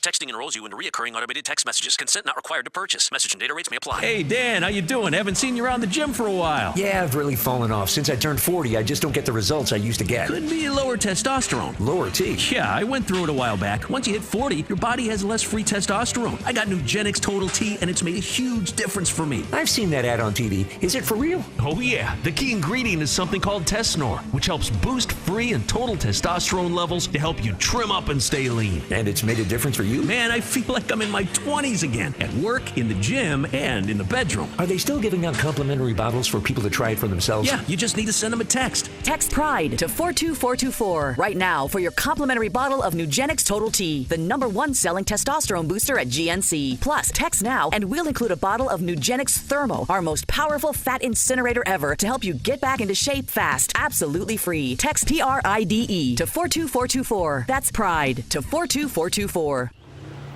Is that your new Nissan Rogue? Yeah, crazy story. So I'm at the Nissan Thrill of Summer sales event when Dave, the sales guy, asks, want to test drive the Rogue? And I'm like, let's go. We're driving when Dave says, check out the VC turbo engine. I hit the gas and whoosh. I'm like, okay, I wasn't expecting that. Dave goes, if you think that's cool, watch this. Dave shows me the miles per gallon and I'm like, whoa, that's pretty impressive fuel economy. Dave mentions, these new cars are going fast. And in that moment, I had to have that Rogue.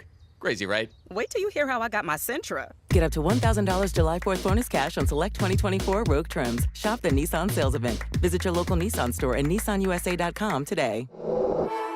2024 EPA fuel economy estimates from 28 city, 34 highway to 30 city, 37 highway for 2024 Nissan Rogue. Actual mileage may vary. $1,000 July 4th bonus cash on 2024 Rogue Platinum. $500 July 4th bonus cash on 2024 Rogue SV and SL trims. Available on lease or purchase from new dealer stock. Contact dealer for details. N7824. Hey, it's Roger Moore, CEO of Loan Pronto. If you're like me, you're getting crushed by rising costs of everything these days. I get it. It's brutal, and credit card rates are ridiculous and going higher. That's why at Loan Pronto, we launched our Express Equity Line of Credit to bring you the relief you and your family need, using your home, your most valuable asset. We've helped thousands of people like you get fast relief with cash. The average homeowner who does this gets tens of thousands in just days and is able to save $850 per month in overall expenses. I'm talking life-changing money. Your money that you have access to right now. Listen, if you're ready to get control of your finances and get off the hamster wheel, call Loan Pronto. You can get approved for Express Equity Line of Credit in just minutes, and we can get your cash in less than a week. Stop digging a deeper credit card hole today. Call Loan Pronto now. 919-381-1760. 919-381-1760. LoanPronto.com. 919-381-1760. Equal housing lender. NMLS 166-1781. Subject to lender approval. NMLS ConsumerAccess.org. Join us. Wake County Public School System is hiring bus drivers, mechanics, and instructional assistants. Experience what it's like to be inspired every day as you drive our community's kids to and from school, maintain and repair our yellow buses, or support our great teachers out in the classroom. We offer competitive starting salaries, top-notch benefits, and many ways to grow in a positive, welcoming environment. Driving skills, mechanical skills, and kid-friendly skills are all welcome at Wake County Public School System. Apply now at careers.wcpss.net and explore an exciting new role with us. It's the summer of soccer. Swiderski for Capetti. It's stolen away by Hack. Kept alive by Gaines. A shot. He scores! All the saves. Polina with brilliant quick footwork across his 6-yard box to be able to recover and grab the strike from Kubo. All the goals. He just sends it back into the area for Swiderski. One touch. He scores! The Triangle's home for Charlotte FC action. 99.9 The Fan. The Triangle Sports Leader.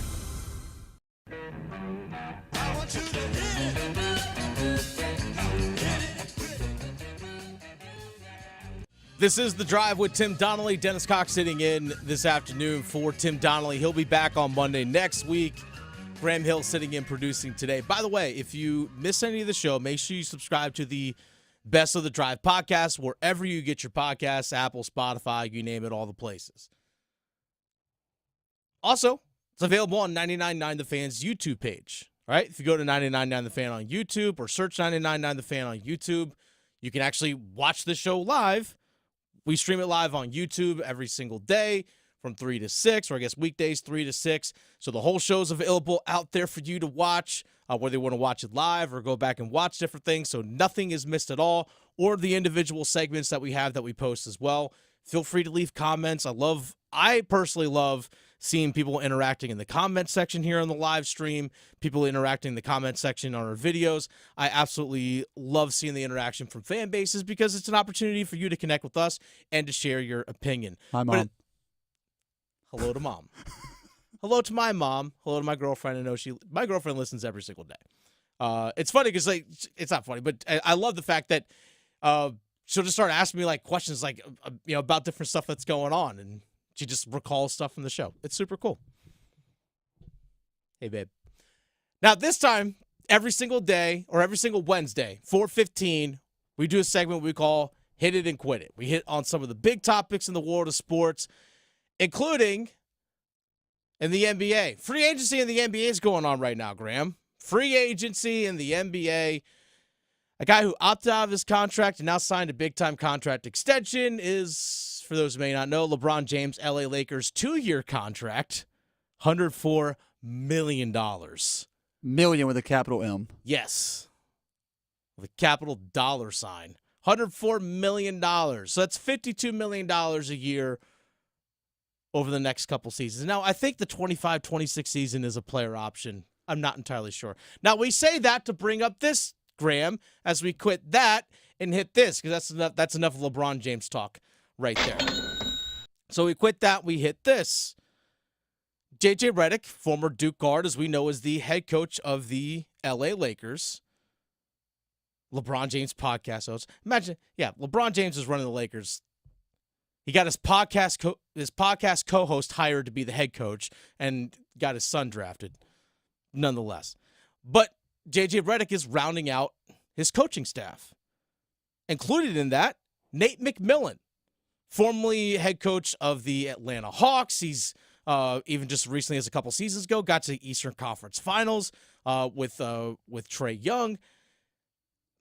He's part of the Lakers staff. He's from Raleigh. He's from right here in Raleigh. He played at NC State in the mid-'80s under Jim Valvano. He's part of the Lakers coaching staff now with J.J. Redick. So more local ties to this area, to one of, if not the biggest brand names of professional basketball in the L.A. Lakers. Graham, I think it's kind of cool to see Nate McMillan being part of the Lakers staff with J.J. Redick. You have an NC State bloodline. You have a Duke bloodline, as you mentioned. They're a part of the top top franchise in all of the NBA, although you can make the argument that right now it's the Boston Celtics. Yeah, so one of the top. Yep. But nonetheless, up there at the top, it's only just would have been nice if we had gotten some local guys to play on the Lakers, so that way we could have had sort of this whole big triangle connection with the Los Angeles Lakers, and then LeBron James kind of being the centerpiece of it.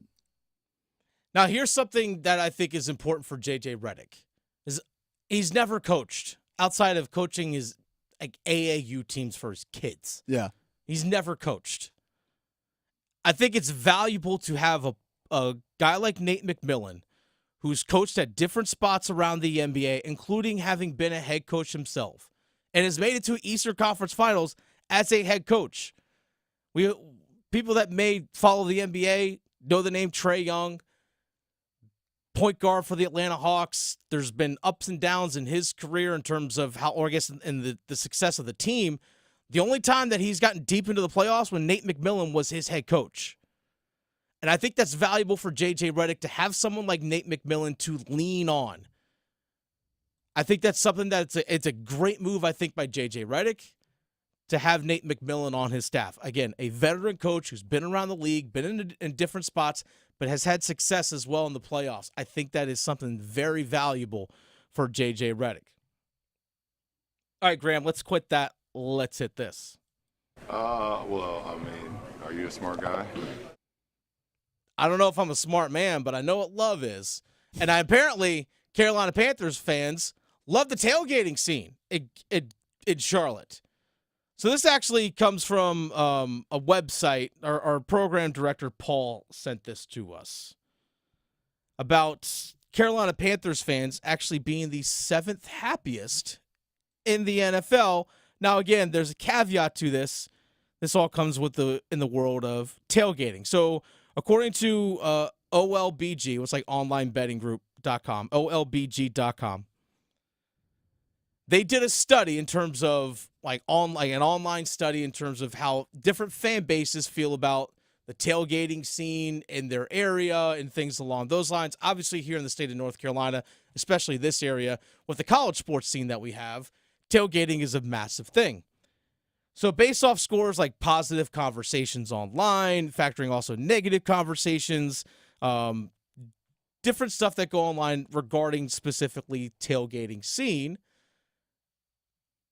Panthers fans apparently 7th happiest, Graham. Apparently the joy takes place outside the stadium before the game actually kicks off. Or you got to have a little bit of liquid courage to go inside Bank of America Stadium to watch the action. On the field.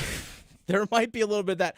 I wonder as well with the amount of fans from other teams that show up to games. They're like, hey, you know what? We're about to go inside and get this win. Let's go hang out. Let's grill a little bit. Let's throw some dogs on. Let's go, hang out, drink a couple cold ones before we go inside and watch our team beat up on this Panthers team. Well, see, that's the surprising thing. I went to my first Carolina Panthers game this past season. It was actually the Tampa Bay Buccaneers game at the end of the season, and some of my friends were at a tailgate spot right outside the stadium.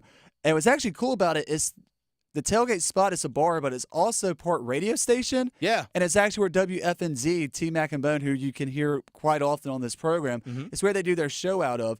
I think it's called the Dugout or something. Yeah, I know exactly what you're talking about. But it's right out, extra spot out. It's right outside Bank of America, but a majority of it were Buccaneers fans that had either made the travel up to Charlotte or just residents here that want to go to the games. But I mean, if I ever go back to a Carolina Panthers game, I'm definitely going to go back to the Dugout for sure. I hope I'm getting the name right. I think you are. But I will say this. I've been to Charlotte multiple times for ACC championship games and Panthers games, and the area around Bank of America Stadium is really nice. Yeah. It's actually one of the better experiences I've had actually going to and from NFL stadiums and watching professional sporting events. And that's something that, as part of your fan experience, tailgating, parking, getting to and from, that's all part of the experience, right? Because obviously you got to get to and from the game. That all factors into it. Because if you're in a ticked off mood because traffic stinks, parking's terrible, you got to walk however long, got to pay a super amount of money, like your tailgating situation is not that good. Whatever it is that you want to do getting to the game, and you already go into it with a mindset of like, gosh, you're frustrated from everything you had to deal with getting to the game, and then the team on the field stinks, it only just adds more to it. Nobody wants to ride a train into a stadium. Now, I know Charlotte has the transit system, but it still gives you the option where you can still walk into Bank of America Stadium. My former roommate, he lived in Washington for 2 years when he first graduated, and he said, don't be mistaken, the Washington Commanders Stadium. Oh, it stinks. It's not even in D.C. Sucks. He says you have to take an hour-long train ride to go into FedEx Field. It's in Landover, Maryland, and that getting in and out of that place sucks. I'll say that flat out. That place stinks. So Panthers fans, that is the one thing to be thankful for. Bank of America Stadium might be one of the nicest stadiums as far as just the environment and the landscape around it. It makes it very easy and accessible to get to. And I know they're adding renovations both in and around Bank of America Stadium over the next several years as part of like I think an $800 million deal. Yep. With Tepper Sports, Tepper, the owner of the Panthers and the city of Charlotte. So there's a lot of money that's going to be put into around that area. I like that area around Bank of America Stadium. I think it's really nice, and I've been to games at like Lincoln Financial in Philadelphia. I've been to sporting events at Bank of America, Heinz Field, or I guess now it's Acrisure up in Pittsburgh, Landover. I've been to several different places, and Bank of America has been one of the better experiences just getting to and from. Well, also the one thing I'll say to close out on this, you've seen the area that's right down the road, the garden or not the garden, but the park. The park that's right there, or ACC Championship has like a fan fest, fan zone all going on through. We've done live shows out there before. Right, and when North Carolina and South Carolina opened the college football season and the Dukes Mayo Classic, College Game Day was there. Yeah, and when right you there. go back and watch that broadcast, look at how many people they were able to pack in there. I mean, it made that Tons. game look like it was a big deal. I know it's easy to say that because we live in the state, but I'm sure if you're watching a national broadcast, that game probably looked like it was one of the more bigger college football games of that week. And that's where NC State has a big game against Tennessee early in the year in September. And that's a 7:30 kickoff. right there at Bank of America in Charlotte. It really is a fun experience down there in Charlotte for games. All right, let's quit that. Let's hit this. By the way, 4th of July tomorrow. Happy 4th of July to everyone out there. Everyone, hopefully you stay safe celebrating. All right? Let's make sure we're safe with the fireworks and all those things. But also if you're going out on the roads to go watch, fireworks and things like that, be careful out there. Sometimes people get behind the wheel when they're not supposed to. But also if you know you're going to have a few, don't get behind the wheel. All right? Let's all stay safe out there. Call an Uber, call a Lyft. Exactly. There's plenty of ways now. Take care of that before you go out. But AAA, Graham, you brought this to my attention.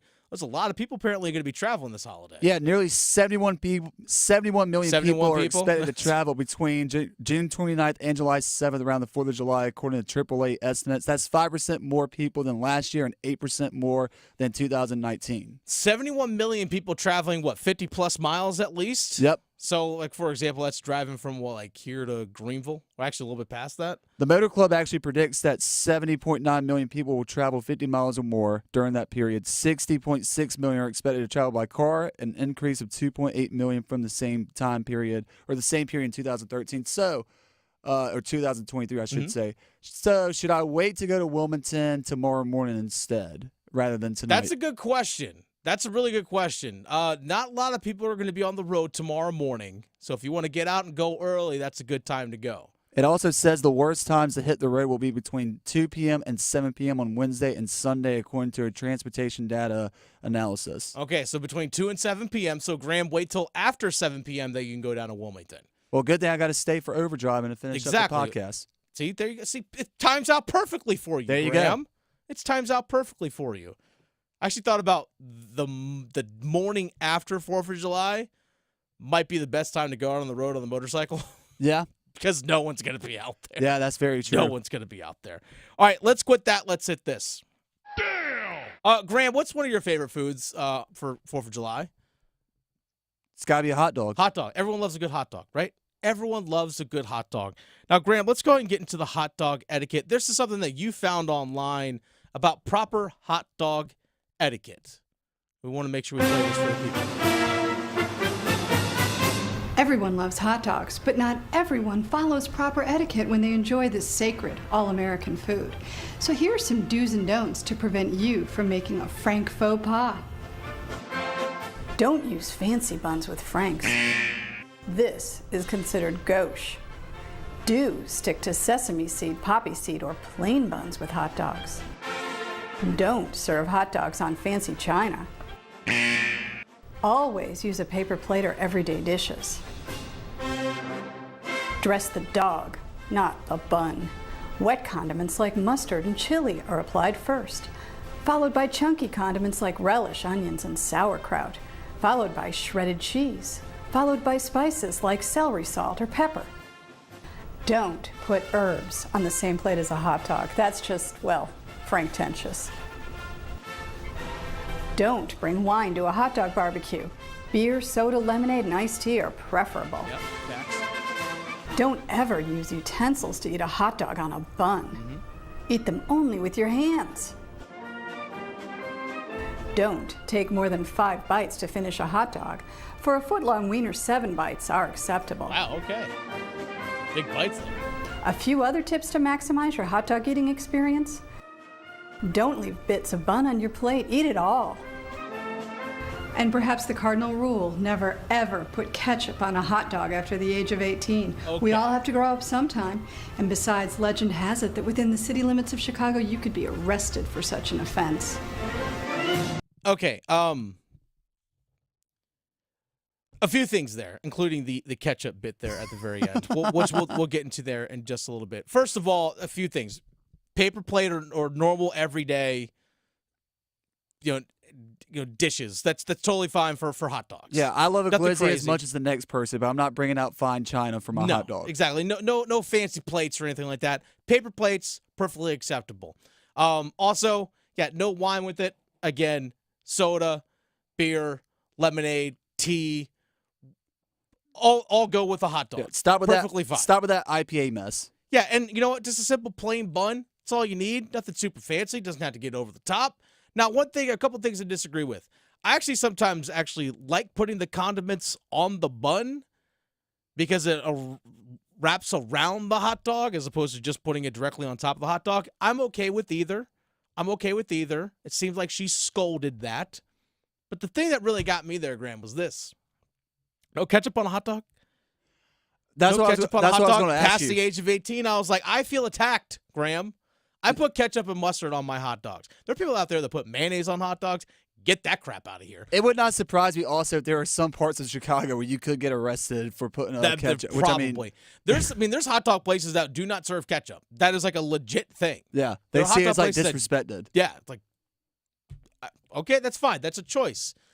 But I put ketchup and mustard on my hot dogs. I mean, I see the argument. It's almost like when you get a nice steak and you ask for steak sauce. It's like a good steak should not be required. Yeah, a good steak does not require steak sauce. That is disrespectful. But ketchup on a hot dog is fine.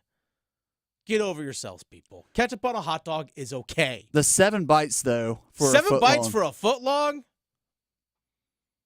All right. Dive deep into it. All right. This is The Drive with Tim Donnelly. Dennis Cox sitting in for Tim this afternoon. Graham Hill producing the show, as always. All right. It's that time of day. 4:33. Storm Tracker. Yes, let's dive into the Storm Tracker, shall we? Yes, the Storm Tracker, the latest rumblings and rumors and so forth for the Carolina Hurricanes. By the way, real quick, William Carrier officially announced as signing his 6-year contract as a free agent with the Carolina Hurricanes. 6 years at $2 million per year. Previously spent the last several seasons with the Vegas Golden Knights, won a Stanley Cup with Vegas. Big body, 6'2", 220. I think he's going to fit well alongside Jordan Martinook and Jordan Staal. I think he's going to fit perfectly along those guys. Big body, throwing the weight around. Need a little size up front. Kane's got it. Now, he's not going to chip in a whole lot of the goal-scoring front. That's fine. But what he's brought in to do, $2 million a year, I like it. So that was officially announced today by the Carolina Hurricanes. Now, the big question, Graham, is what's up with Martin Necas? There you have it. What is it? I was going to say, I know Do we know anything? I know this question has been beaten upside the head. It's been asked as many times until the cows come home or until you're red in the face. But to me, I feel like the conversation regarding Martin Necas has kind of been lost in the weeds a little bit with the frenzy of contract signings during the opening hours of NHL free agent market. It was assumed Eric Tulsky would move Necas before or during the recent 2024 NFL draft.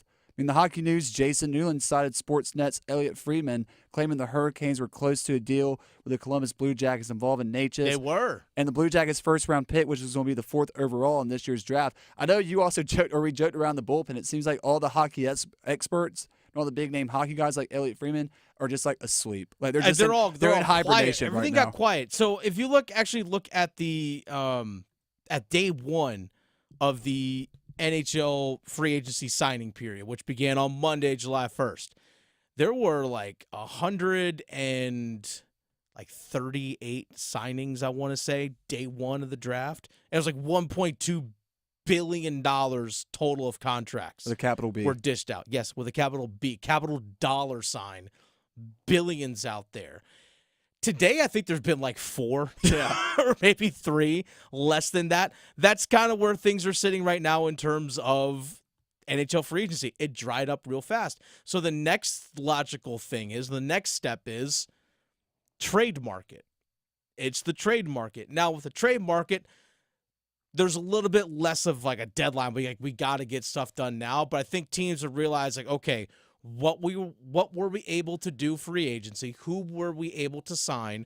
What holes are still needed? Now let's sit back, reevaluate what we have, what we need, and what we can get, and how we can get it. That's what teams are probably figuring out right now. Now, again, there's been a couple like low-level, lack of a better term, low-level signings. For example, the Carolina Hurricanes signed for Riley Stillman to a 2-way contract. Not moving the needle. Sure. Just putting it that way. Fine. Actually, I take that back. There were 190 signings on day one of of NHL free agency back on Monday. $1.2 billion, or just over that in terms of contract signings. Total contract dollars for 190 signings. Today, 8 signings. 8. To me, just 8 signings. Remember how crazy it was where it felt like at one point in time, I even remember for Storm Tracker when I was filling in, when it was me and Tim, I asked him, I was like, Tim, at this point, what teams are not putting their names in a Martin Necas like trade situation? Mm-hmm. And now it just is like tumbleweeds. Yeah, crickets. exactly. It's amazing how it went from literally half the teams in the NHL have called about Martin Necas, and just a lot of offers apparently were put in, and was kind of like Carolina trying to weigh what the best offer and all that kind of stuff was. And it seemed like things had moved forward with Martin Necas to be traded to the Columbus Blue Jackets. Right. He was a centerpiece of that, and coming back would have been the 4th overall pick. And there's some other parts that would have been included with that. Now, the Columbus Blue Jackets decided, like, nope, we're actually going to take the center prospect Caden Lindstrom, which was one of the highest rated prospects in this draft. Obviously, he went 4th overall. He was a centerman who was like 6'3", 215, which some like Carolina would have been like, yes. And that happened after I would have been like, absolutely. That happened after Necas was permitted to speak with the Blue Jackets too. So they had a conversation. So they had a conversation, and reportedly the agent had come to an agreement with the Columbus Blue Jackets. Like, they had agreed upon a deal in terms of dollars and all that kind of stuff. And when the agent presented it to Martin Necas, he said, nope, I don't want to sign there. Now, is this just Necas said, no, I'm not going to sign a contract extension with that franchise. Dennis, let me ask you this. That deal ended up falling apart. Is this just as simple as maybe Eric Tulsky's having second thoughts now about moving Necas after Jake Gensel declined to sign his contract extension? Is that it? I think there is there's legitimacy to that, I should say. I think there is, because unless you're getting something big in return for a team that's willing to part with somebody, who plays that spot? You're not going to just give him up for pennies on the dollar. You're not, because teams have inquired about Martin Necas. He's been quoted reportedly a center of multiple potential trades involving the Carolina Hurricanes, and guess what? He's still a Carolina Hurricane. So I think there's some legitimacy to that. I think there is. Now, also, we are 12 days away from this, but is there a chance this goes to arbitration? I think that's the deadline. So July 15th is the arbitration deadline for the NHL. So guys that have rights for arbitration are, for example, Jack Drury, Martin Necas are eligible for arbitration. Now, arbitration in the NHL means if you do not agree upon a deal, both sides present to an arbiter. This is how much we think this player should make. The player and his agent say, this is how much we think the player should make. So both sides present a salary, and it's up to the arbiter to decide how much that player is going to make for one season. Now, again, sometimes it doesn't always get to arbitration. Sometimes deals get worked out, but July 15th is going to be very telling. I think it would probably happen before then. If it's going to happen, my guess it will be before then. But who knows? Who knows? This is The Drive with Tim Donnelly. Dennis Cox sitting in for Tim this afternoon. I'm Dennis Cox here with my friends over at Law Tigers. Now, Law Tigers, they're there for you. If you ever get in a motorcycle accident, Law Tigers, they're the ones to contact. Actually, go check them out online, lawtigers.com. Again, lawtigers.com. And while you're there, scroll on down and get their free rider benefit kit. That's right, a free rider benefit kit. And here's something that the rider benefit kit can give you. It's actually gives you a lot of information and tips in terms of what your rights are as a motorcycle rider, insurance, state laws regarding motorcycles. There's a lot of information that goes into owning a motorcycle that people may not understand. And this is where Law Tigers comes in. Law Tigers, they're motorcycle riders too. They're part of that community. They have an understanding exactly what you're going through as a motorcycle rider. They know the risk every time you get on the bike, and that's where they come in. They have your back. So if you ever are injured in a motorcycle accident, call Law Tigers first at 1-800-LAW-TIGERS before you call your insurance company. The insurance companies, they want to pay you the least amount of money possible. Law Tigers, like I said, they're riders too. They understand what your bike's worth, what your gear is worth, and what you're going through after an accident. Your case evaluation with Law Tigers is always free, and they do not get paid until your case settles. So call 1-800-LAW Tigers, North Carolina's motorcycle lawyers. Law Tigers is a network of independent law firms who are members of the American Association of Motorcycle Injury Lawyers. Law Tigers is not a law firm. Carolina Hurricanes have brought in a couple of new defensemen, including Shane Gostisbehere. We'll have that conversation with Ghost coming up. The Adam Gold Show. Here's the thing. The Hurricanes knew Jake Gensel's ask was 8 years, $8 million per for a while. It took them all the way to Thursday to go, okay, and by that point, it's too late. The market's about to open.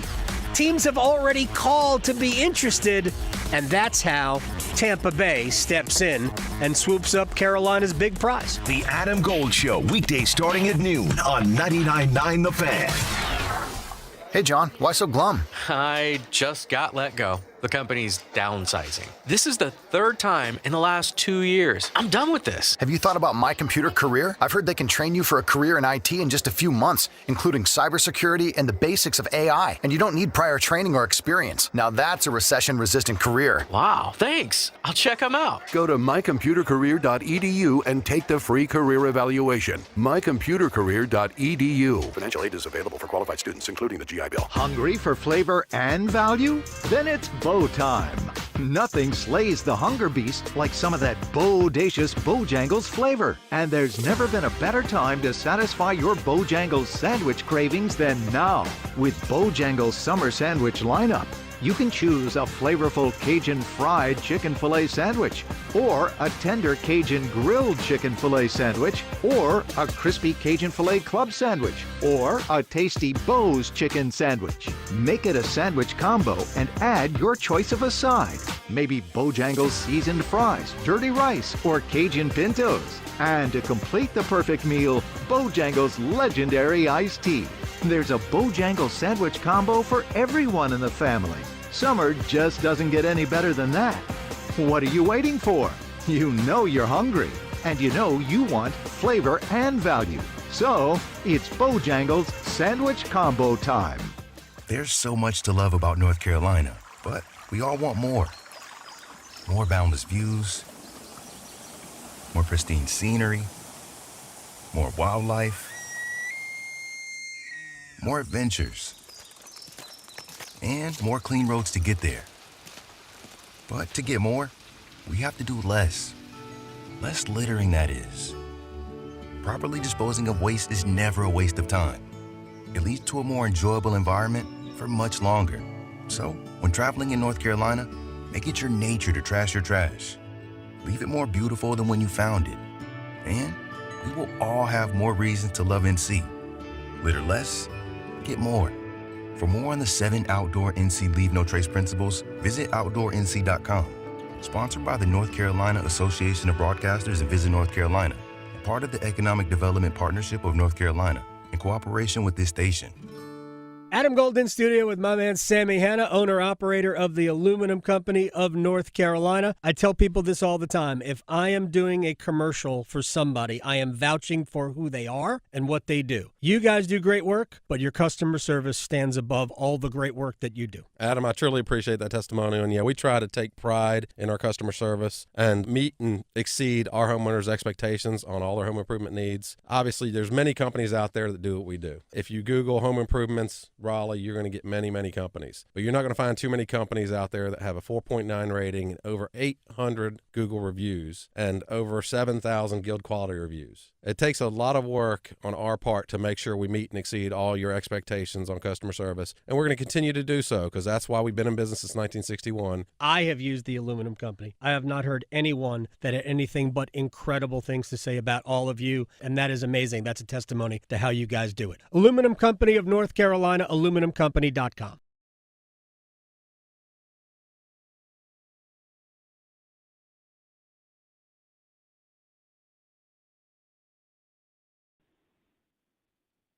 It's The Drive with Tim Donnelly. Dennis Cox sitting in for Tim this afternoon. Graham Hill producing the show for us today. And joining us now in the Heister Automotive Group hotline, I would say one of the newest, but can I say new for Shane Gostisbehere, the Carolina Hurricanes defenseman? Shane, I normally would say welcome to Raleigh or welcome to Carolina, but dare I say welcome home? Yeah, I mean, it's great to be back. Obviously, had my little cup of coffee a couple years ago, so definitely excited to be here, for a longer term and, ready to have some fun. Well, the coffee must have tasted good if you wanted to come back. You obviously had some options. I mean, you put up 56 points this past season in Detroit. You definitely had some options for where to go because every team out in the NHL wants that production from their blue line. Why come back to Carolina? What was it about Carolina that brought you back? I would say just, obviously opportunity, obviously losing Pesh and Shazy, that's a big hole to fill. Obviously, I'm not saying I'm going to do that per se, but, obviously there's a lot of opportunity, the familiarity with the organization that I've been here with before, and the interest, the level of interest I got from them was immediate. They were the first to, offer me, and they were the first to, express interest in myself. So, I think it just checked all the boxes, and, it's definitely something I'm excited about.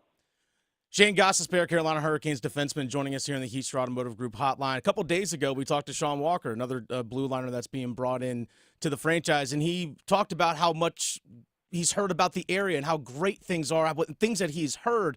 Knowing that you've experienced that, how much comfort is that for you, knowing the organization or have some familiarity, not just with the organization, but the area, the system on the ice? How much comfort is that for you? At least you know that for the next 3 years. Yeah, exactly. Obviously being there for almost 3 months, obviously you got the lay of the land and, the good restaurants, and just you realize how cool of a place Raleigh is, and, just a family atmosphere. It's just a great town, and the fans are great, obviously, too. And, just being in the building and having that buzz, and, and obviously the organization. The organization is, second to none. It's a first-class organization, and, it's a place that, they make you feel wanted, and, it's going to be a lot of fun. It's okay. This is a safe space. You can tell us that Detroit did not have the barbecue like we do down here. You could totally say that. That's totally fine. That's totally you could totally do that. Shane Gostisbehere joining us here in the Heaster Automotive Group hotline. Did you talk to Jalen Chatfield? I know he signed for 3 years. We talked to him a couple weeks ago after he re-signed. I know you skated alongside him a lot when you were here in Carolina a couple seasons ago. Have you had any conversations with Jalen? He just texted me congratulations and whatnot. And, when he signed, I sent the same thing to him. And, I'm just excited to be back, with all the guys. I think my first text, I texted Marty saying I'm back, and I think he answered right away. So, it's pretty special to see all the guys, texting me saying, they're happy I'm back, and, all the coaches reaching out. So, it's a pretty exciting time. How does the system for Carolina and that man-on-man defensive style that they play, that we're actually starting to see a lot more teams in the league start to use, especially since the Florida Panthers just won a cup playing a similar style? How much have you seen the game changed, and how grueling is it for you as a skater to play that style of play? And, again, we're seeing this throughout the league. Teams are starting to adapt to that style. Yeah, luckily for myself, I'm a pretty good skater. So, definitely the system is a little bit of shock to the system when you first start playing it. But, it's a hectic system in the sense, it's hard for, offensive teams to, get that breathing room, that separation that they need to, make special plays. So, it's an easy system. It's cut and dry in the sense, it sounds pretty idiot-proof in the sense you could just, stay on your man and go wherever he goes. But, obviously it's a little grueling on the engine, but it's just a system, I believe I can play, and I enjoy playing. Shane Gostisbehere joining us here on the Heaster Automotive Group hotline. Coming in, what were the conversations that you had maybe with Rod in the front office about what's your role going to be like this coming season? Obviously, when you came in, it was right at the trade deadline. The team was kind of already locked in. You had to adapt. But now that you have an offseason to prepare, have you had any conversations about what your role might look like for this upcoming year? Not too many about certain, specific role, but, obviously Roddy said I'll be getting some looks in the power play and whatnot. It's a special part of my game, and, obviously just, wanting to be there in the sense that, there is a lot of opportunity, and, I'm going to do whatever's asked of me. So, I'm an easygoing guy in the sense that, I want to play, and I want to do whatever helps the team win. Shane Gostisbehere, newest Carolina. Again, it's hard for me to say newest Carolina Hurricanes defenseman. But welcome back to Raleigh. In all seriousness, congratulations on the contract. Can't wait to see you back on the ice. Good luck to you this upcoming season, and can't wait to see you play. Thank you. Appreciate it, guys. Big thanks once again. That was Shane Gostisbehere, who joined us earlier in the show, actually earlier in the day. We want to replay that for you all. I'm excited, Graham, about what I think that he potentially can bring to the team in terms of he could potentially be a power play option, as something that he had mentioned with Rob Brind'Amour. And I think when he came to Carolina via trade a couple of seasons ago, like towards the tail end of the 2022-2023 season, right at the trade deadline when they got him from Arizona, he had to assimilate himself into the team. Like, there was already an established team. They already had a well-oiled machine, I guess you could say, and he had to kind of find his way in the middle of all of it, which is not an easy thing to do, especially when you're trying to figure out how your strengths and your style of playing, what you do fits into what the team already is doing and the skill set of the guys around you. It's not an easy thing to do in the middle of the year. And I think it's going to be advantageous for him. All right, he has an understanding already of what the Carolina Hurricane system is. Like he mentioned, obviously knowing the system Rob Brind'Amour runs, having familiarity with Jalen Chatfield, being paired alongside him, knowing guys on the team, and so on and so forth. That's a very important thing coming in, having that knowledge already having somewhat of a familiarity. So he knows coming in, Graham, what is expected of him, what he should expect from the team as well. And I think that's going to be advantageous for him, I think, this upcoming season. I think we're going to see a better version of Shane Gostisbehere than what we saw in Carolina a couple years ago when he was picked up at the trade deadline. A new and improved version of Shane Gostisbehere is something that I'm sure lots of Hurricanes fans would hope for. But going back to the familiarity, it's like anything in sports. When you're a college basketball player and you transfer to a team that sort of has an up-tempo, move the ball up the court in transition style offense, or in football when you transfer to a no-huddle offense or triple option offense, it just takes time to get familiar with it. And luckily for Shane Gostisbehere, even though he did play in the back half of that 2022-2023 season, you're right, it took some time to get adjusted. It took some time to get acquired. And at that point with the roster the Carolina Hurricanes had, you maybe didn't even really require too much of Shane Gostisbehere, but he definitely has a lot more on his plate as far as expectations on the power play unit, playing alongside that defensive unit with guys like Brent Burns, who, as you mentioned earlier, is up in age. Jacob Slavin, not much of a scorer. He's more of a passer kind of guy. So it'll be good to see what Shane Gostisbehere can do in his second time around with the Hurricanes. I'm excited for it. I think it's a good replacement. Again, he had 56 points last year in Detroit. 56. It's a lot of production for your blue line. 10 goals, 46 assists. I think he's going to be a little bit more productive and more consistent than what we saw him when he was, again, with Carolina a few seasons ago when they picked him up at the trade deadline. He's a good hockey player. Again, he's a good hockey player. My guess would probably be on the third defense pair, which is fine. It's totally fine. I think it's a good signing overall. This is The Drive with Tim Donnelly. Dennis Cox sitting in for Tim this afternoon. I'm Dennis Cox here for my friends over at Loan Pronto. Imagine waking up this time next week and being 100% debt-free. I'm talking no credit cards, no car loan, no personal loan. Loan Pronto's Equity Express line of credit can make it happen. Homeowners are turning their home equity into cash almost instantly. With Loan Pronto's AI-based system, you can get approval in about 10 minutes with almost no documentation, no appraisal, and no hassle. You can get hundreds of thousands of dollars out of your home. Use that money to pay off all your other loans. The average homeowner saves over $850 a month doing this. Listen. Your home value is way up. You can use that to wipe out all those credit cards. Get some money for a home improvement. Literally hundreds of thousands are at your fingertips, and approval is just minutes away. Call now, 919-381-1760, 919-381-1760, loanpronto.com, 919-381-1760, NMLS 1661781, subject to lender approval, equal housing lender. This is The Drive here on 99.9 The Fan. Coming up, our starting five, including how did Jordan Martinook, Carolina Hurricanes, feel about potentially going somewhere else? We'll have that coming up.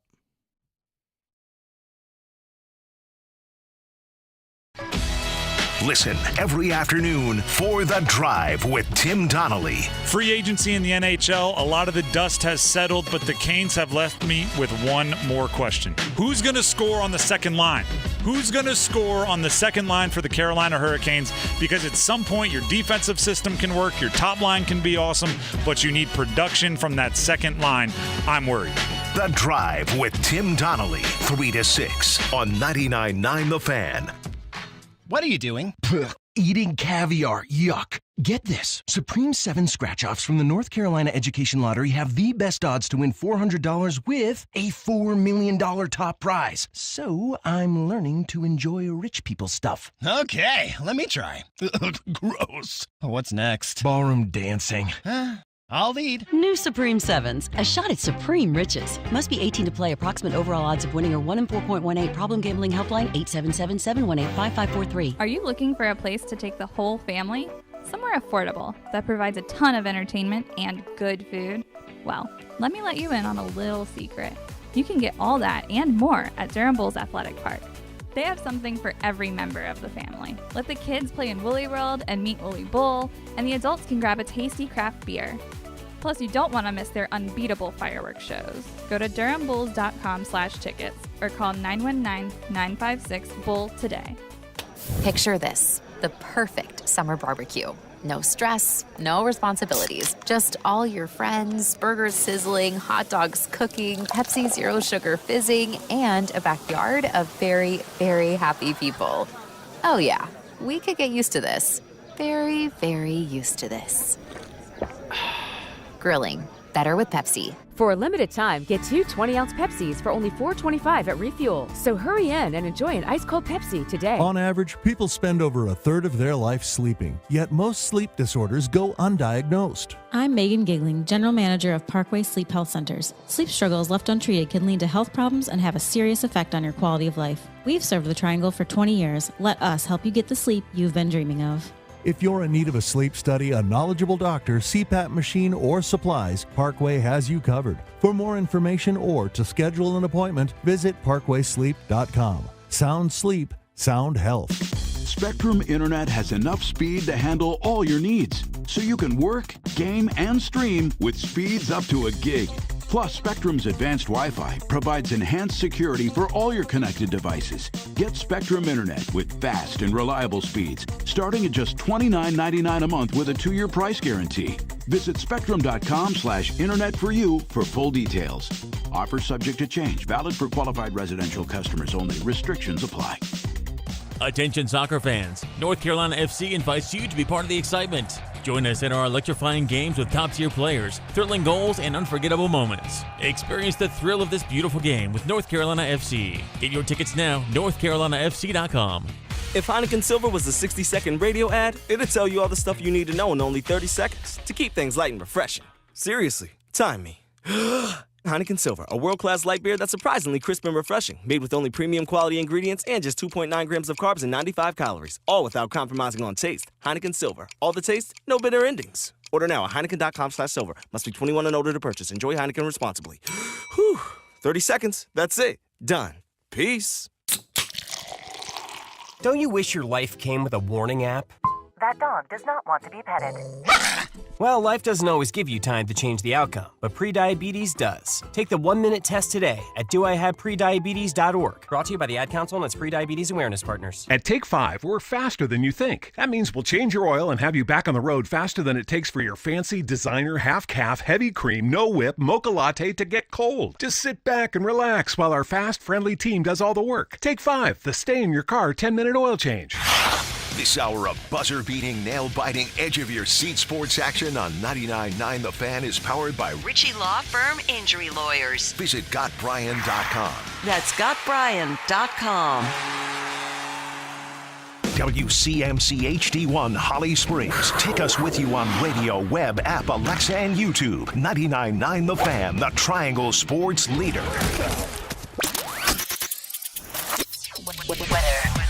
Good afternoon, everyone. I'm WRAL meteorologist Mike Mays. We made our way into the 90s today. 4th of July tomorrow is going to be a scorcher. 72 the low tonight. Tomorrow, partly to mostly cloudy, the high at 99. We've added a 30% chance for late day and evening thunderstorm.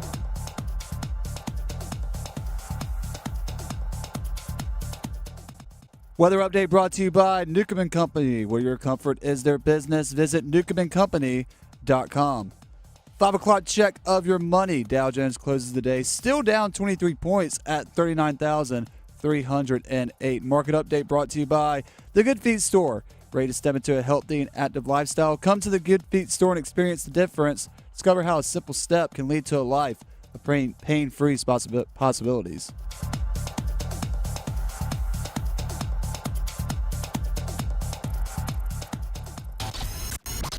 It's 5 o'clock. Time to serve up the biggest sports stories of the day.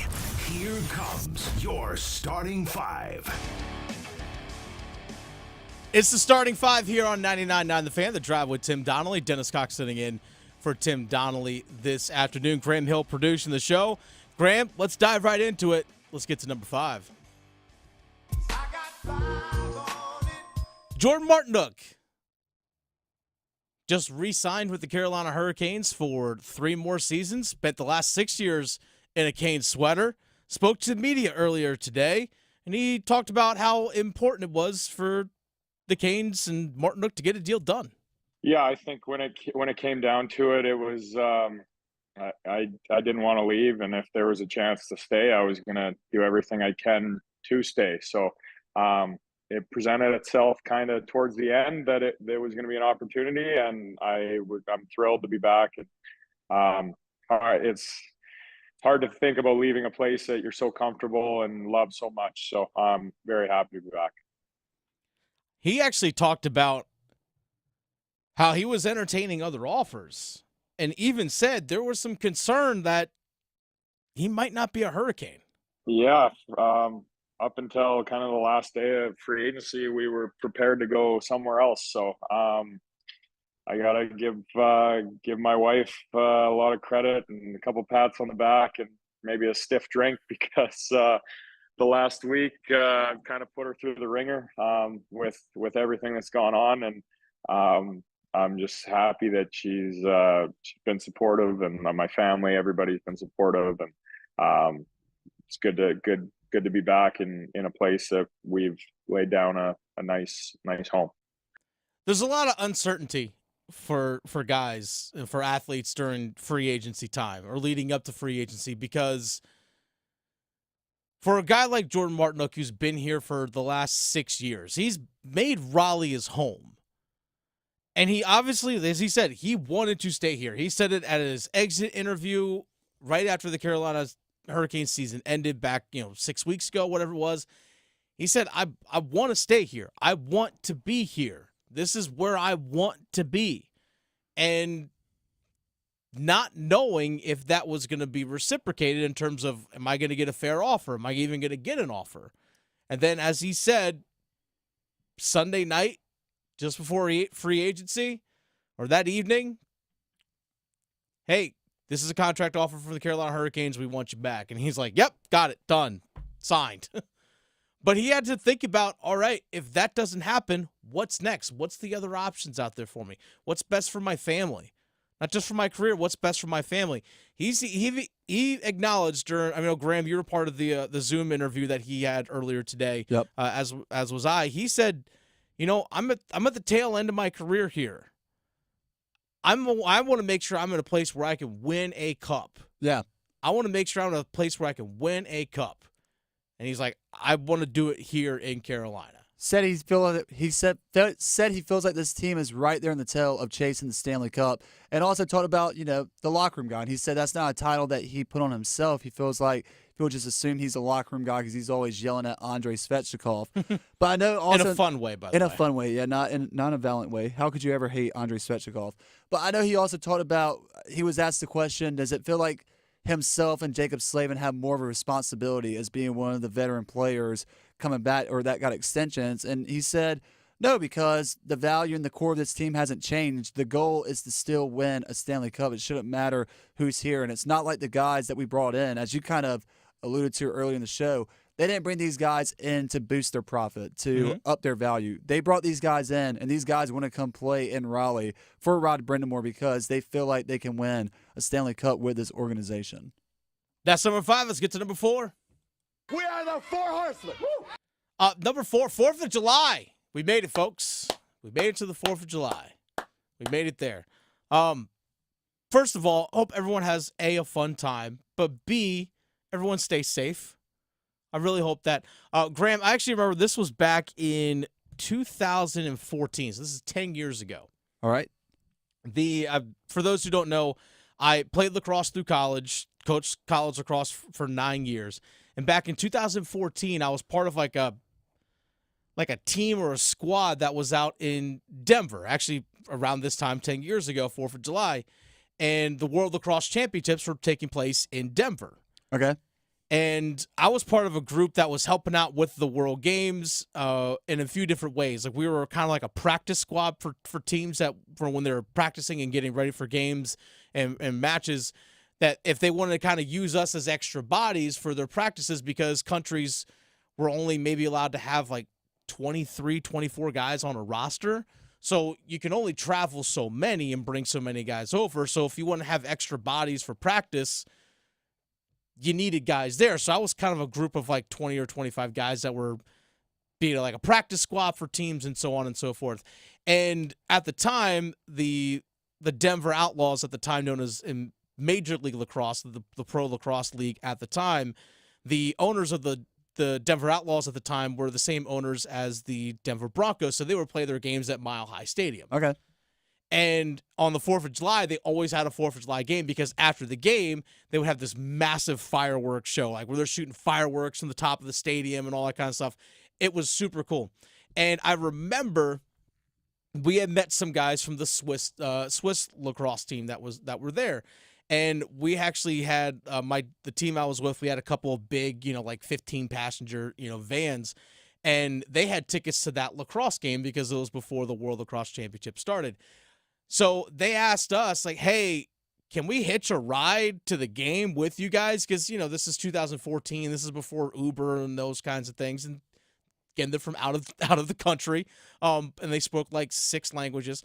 But nonetheless, they said, hey, can we ride with you guys? Like, yeah, sure. As long as you're with the van with us after the game, that's fine. You can ride with us. Totally cool. So we had like Swiss guys in our van with us riding to this game, knowing that there's going to be this big 4th of July thing going on. They're like, so what's the significance of this 4th of July? Like, why is everyone so excited about it? So we explained, like this, the history and things like that a little bit with them. And they're like, so what do you guys do? Like, well, basically we like to eat a lot of food and blow stuff up in the sense of like fireworks and everything. They're like, oh, okay, like, all right, we'll see what it's all about. So after the game, they had it was like a 30+ minute fireworks show. They're playing all like, like the USA music and all that kind of stuff. And it was all synced up too with the music, which was really, really cool. We get back in the van. The Swiss guys were like, okay, I get it. Yeah. I get it. And we actually, the group that I was with, we actually got to stay in the dorms at the University of Denver. That's where all the teams were staying, at the University of Denver. And we would help teams like, making sure they got to the right buses for shuttling to their games and so on and so forth. And we actually were in the dining hall on the 4th of July that morning. And we're all saying happy 4th of July and stuff to each other. Happy 4th of July. And we looked like down the dining hall, like 4 or 5 tables down. England's national team was there. We're like, hey, guys. Happy birthday, America. Yeah, they're like, one of the guys actually said, we get it, you won. Just like kind of break the ice a little bit. It was actually a lot of fun. So happy 4th of July out there to everybody. Let's go ahead and get to number 3. 1, 2, 3. So Armando Bacot was on a podcast called The Title League hosted by Theo Pinson, former UNC basketball guard himself. Got into a conversation about this past college basketball season. And one of the things that made college basketball in this area so much fun was because we had State, Duke, and Carolina all make it to the Sweet 16. Now, UNC lost in the Sweet 16. Duke and NC State played each other in the Elite 8. And Armando Bacot actually talked about when the Elite 8 actually came around, when Duke and NC State were playing each other. He was cheering for Duke. Yeah, I can't stand NC State. Bro, it's something about bro, you know how sick I would have been if they won it this year? gosh, I wanted Duke to win. I wanted Duke to go to the Final Four. I didn't want NC State to go to the Final Four because, like, Duke going to the Final Four, like, I knew like they were good enough. They were good enough, and like Duke, maybe if they beat Purdue, fine. They won't beat UConn, and it's like, yeah, that would like it'll be like remembered at Duke for maybe 2 to 3 years, and then after that, like they didn't win it all. Like so be it. Like da da da. But like NC State, like they never gonna let this go. There's clearly some level of disdain towards NC State from Armando Bacot, and that's okay. I have no problem with players holding grudges towards other teams or dislike or anything like that. Now, here's what I will say with Bacot. He actually did give DJ Burns some credit. But like NC State, like they never gonna let this go. They not gonna let it go. They beat us in the championship. Then they beat Duke in the Elite Eight. And I blame Duke too, because Duke shouldn't have lost to them in the ACC tournament. That's where it all started. What they doing? I don't know. And then, like, you know how I go in March when the team get hot, they hard to beat. They hard to beat. They was cooking with fish grease. Hats off to that. I mean, even for me, I mean, I was like, you look at all the other games versus Burns, like, we go at it like da-da-da-da, but like, he just had confidence that game. Like that last, it was a long night. Nothing you could do, bro. It was a long night. Literally like, nothing you could do with that. It was a long night for me. I ain't gonna lie. Shout out to DJ Burns. For sure. Yeah, shout out to DJ. Now he a killer for sure. So respect there from Bacot to DJ Burns. And here's the thing: if what he said, where NC State fans, man, they're not gonna let they're gonna let him hear about it, right? They ain't gonna let that one down. I say this, nor should you. Like, nor should you like let, or I say, I'll rephrase that. Like, oh yeah, NC State's fans are gonna constantly let you hear about it. If I'm an NC State fan, well, yeah, of course I'm gonna let you hear about it. I'm not gonna stop. I'm gonna let you hear about it until the next one rolls around. Until then, I'm gonna keep saying it because I'm the team that won. Like, if I'm NC State, I beat you in the ACC championship game. Of course I'm gonna let you hear about it.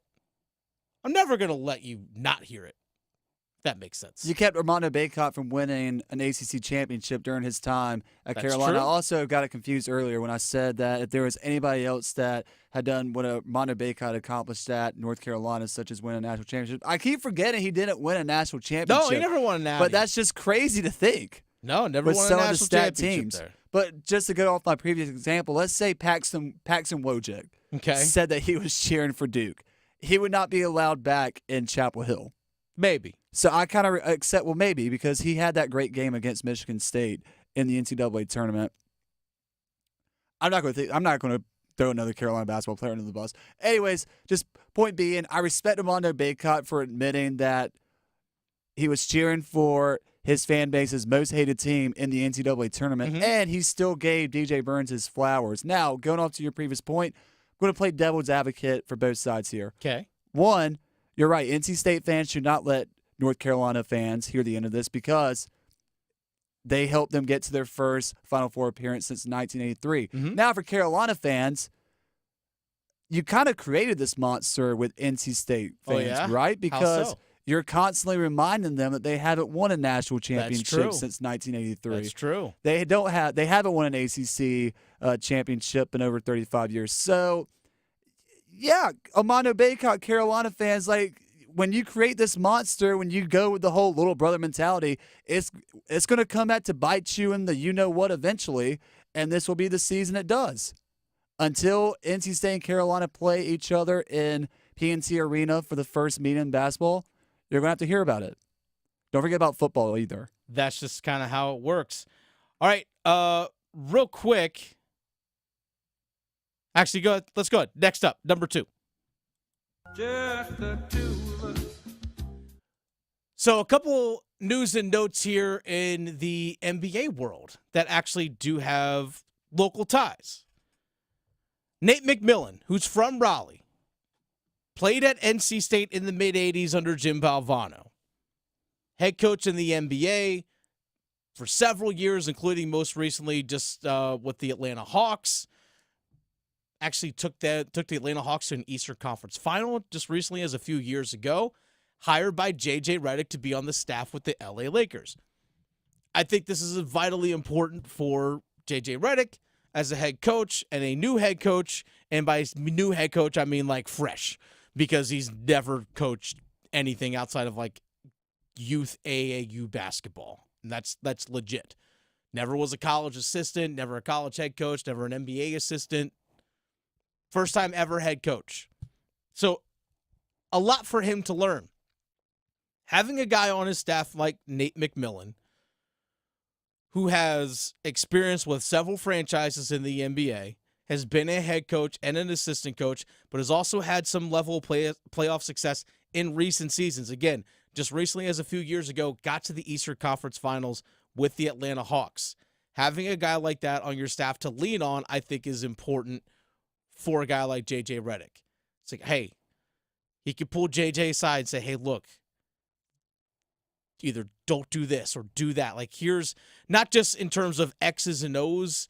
I mean, J.J. Redick, I think we all understand, knows the game of basketball very well, but it's how you manage the people, how you manage practices, how you manage your staff, how you manage the stuff off the court. I think that's things like that I think are vital. Or even just things like, hey, man, time to call a timeout. It's time to call a timeout. You know, or whatever it might be. Or like, you know what, like don't push guys so much or whatever it is. Little intricacies like that I think are going to be vital for J.J. Redick as a head coach, and having someone like Nate McMillan on his staff is going to be important for him. Also, another local thing here, Kemba Walker, who officially announced his retirement from the NBA, actually yesterday, has been hired to be part of the coaching staff with the Charlotte Hornets. Oh, wow. He was hired to be the player enhancement coach for the Charlotte Hornets. Okay. I don't know exactly 100% what that means. I mean, I've heard the word enhancement before regarding sports. I hope. Yeah, well, hopefully it's enhancement could also be used for some other things, Graham, but you might be too young to understand those things. But nonetheless, Kemba Walker is going to be going back with the Charlotte Hornets to be part of their staff. And again, player enhancement, I don't know what specifically that role is. Maybe that is how things are handled off the court for players in terms of locker room facilities and so forth. We actually see this across a lot of sports. There are guys on staff or people on staff with teams to make sure that how are things in the locker room in terms of setup in the locker room, equipment, those other small things that go into the everyday life of a pro athlete, that to make sure that things are right for them to make sure that off the court, off the field, everything is operating at 100% so they can be their best when it actually does come to practice and come to games. So making sure that travel arrangements and things like that are all important. But also player enhancement could also be along the lines of just individual skill development while at practice. Maybe it doesn't have much of a in-game role or in-game voice, but when it comes to practice, maybe it's individual one-on-one work or one-on-one film sessions with players, things like that. So that might be what his role is. Again, player enhancement coach for the Hornets, but a guy with a ton of NBA experience. He's 34 years old, just retired from the NBA. I know he didn't play with anyone this past season, but a guy who's been in this league, understands everything that it takes to be successful in the NBA. I think this is a big thing for the Charlotte Hornets, especially when you got young players like LaMelo Ball, when you have young players like Brandon Miller, Mark Williams. I think this is a good thing for the Charlotte Hornets, Graham. Well, also some older players, too. I mean, when you talk about some of the monitoring off the court stuff, the activities, I think of one player that comes to mind that could use some help with that. And I'm being, in all seriousness, when I say this, I had it, and then you lost it, Graham? I lost it. Hey, you know what? Sometimes that happens, Graham. Sometimes you think you have it and you lose it. It just Miles it Bridges. Goes. Oh, okay, there you go. Miles Bridges. Oh, we're talking about Miles. Okay, gotcha. Yeah. In all seriousness, somebody like him could use some help as far as having a veteran NBA player to kind of not play so much a role model role, but a leadership role for him. And also, basically, what I'm also getting out of this is that, in 20 years from now, Kemba Walker is going to be the head coach of the Charlotte Hornets. In 20 years from now, he's going to work his way up. He's going to work his way up through the system. Maybe even shorter than that. All right, that's number 2. Let's get to number 1. Go 1! All right, so earlier today, at the start of the show at 3 o'clock, we discussed the Carolina Hurricanes a playoff team. And there have been a lot of guys who have left I say left, who have signed elsewhere. Brett Pesce, Brady Shea, Jake Gensel, Stefan Nason, Teuvo Teravainen, to name a few. And as a way to help supplement and replace a lot of the goal scoring that's lost, Carolina, both regular season and postseason goal scoring production, have lost about 29% of their goal scoring production from last year. Guys that have left via free agency. I suggested that maybe that the Carolina Hurricanes, as a way to help supplement that, to add to the roster, could sign Vladimir Tarasenko. Someone that has been linked to the Carolina Hurricanes in the past. Well, that's not going to happen. Because, guess what, Graham? Vladimir Tarasenko signed a 2-year deal with the Detroit Red Wings for $4.75 million per year. So there is still some hockey moves going on out there. It just happened today. It was announced 20 minutes ago. So that option's off the table, Graham. That option's off the table. So now, if you're Carolina, now was Tarasenko on their radar seriously this year? I don't know. But he was someone that was on their radar in recent seasons. So, I mean, safe to assume that it was a consideration.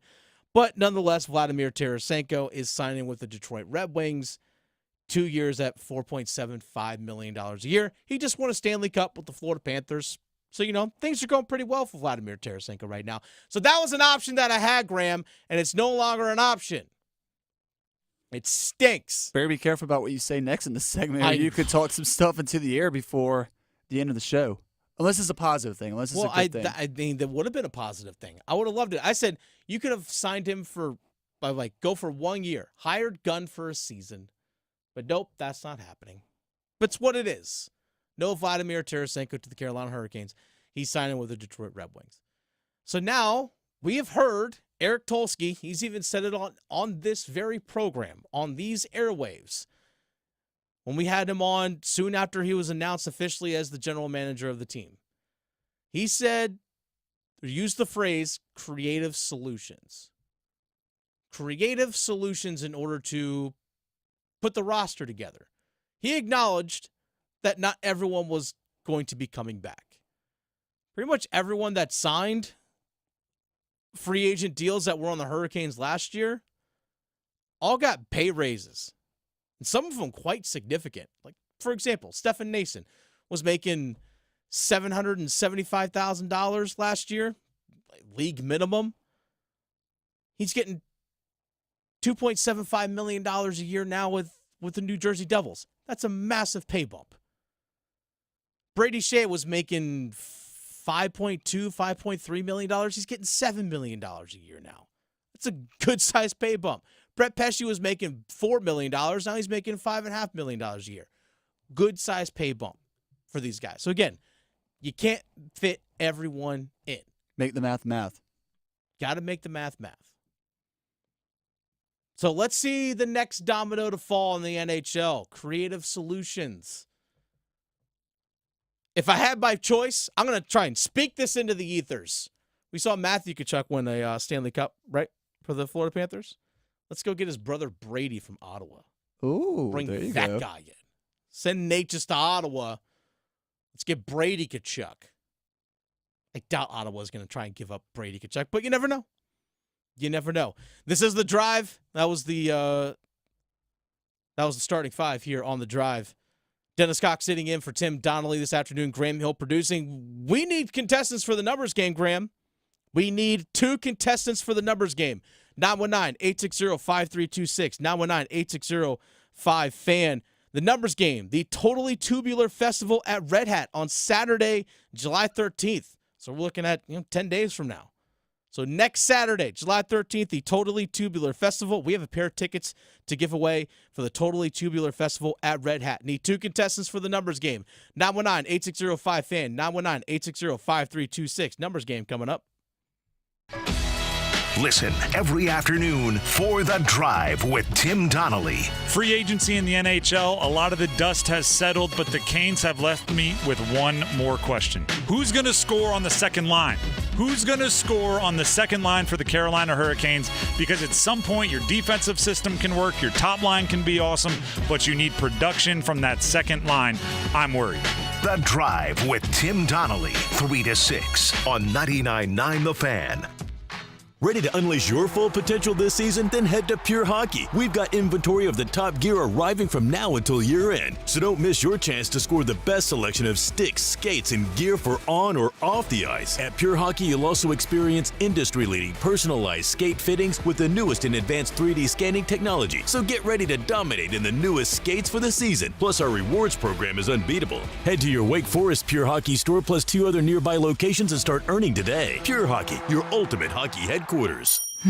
Doesn't the North Carolina Education Lottery Winners Club give the best massages? I've never felt so relaxed. Thanks to this month's scratch-offs, this is our life now. It's like winning again and again and again. New $80 million cash blowout and triple red 7s mean new winners. The Winners Club awaits. Must be 18 to play. Approximate overall odds winning range from 1-in-4.28 to 9.95. Problem gambling helpline 877-718-5543. Injured in a motorcycle accident? Call 1-800-LAW-TIGERS before you call your insurance company. The insurance company wants to pay you the least amount possible. Law Tigers are riders too, so we understand what your bike and gear are worth and what you're going through after an accident. Your case evaluation is always free, and we don't get paid until your case settles.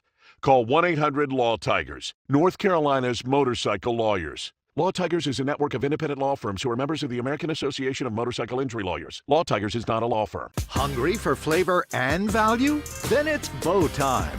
Nothing slays the hunger beast like some of that bodacious Bojangles flavor. And there's never been a better time to satisfy your Bojangles sandwich cravings than now. With Bojangles Summer Sandwich lineup, you can choose a flavorful Cajun fried chicken filet sandwich, or a tender Cajun grilled chicken filet sandwich, or a crispy Cajun filet club sandwich, or a tasty Bo's chicken sandwich. Make it a sandwich combo and add your choice of a side.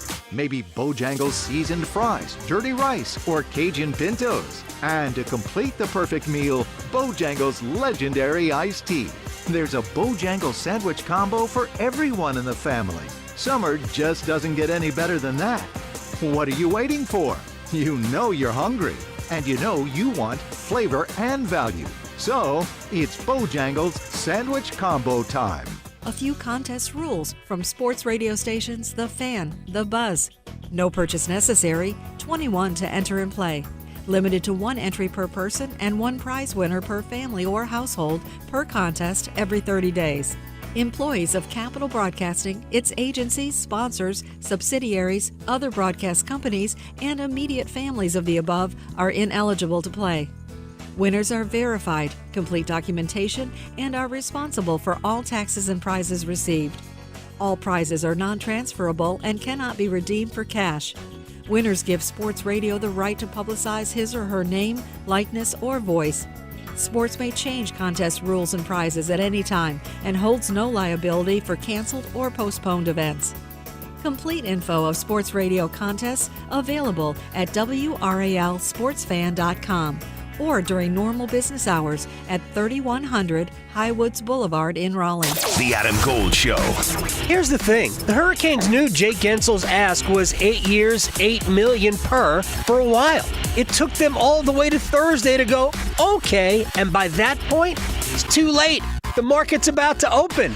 Teams have already called to be interested, and that's how Tampa Bay steps in and swoops up Carolina's big prize. The Adam Gold Show, weekdays starting at noon on 99.9 The Fan.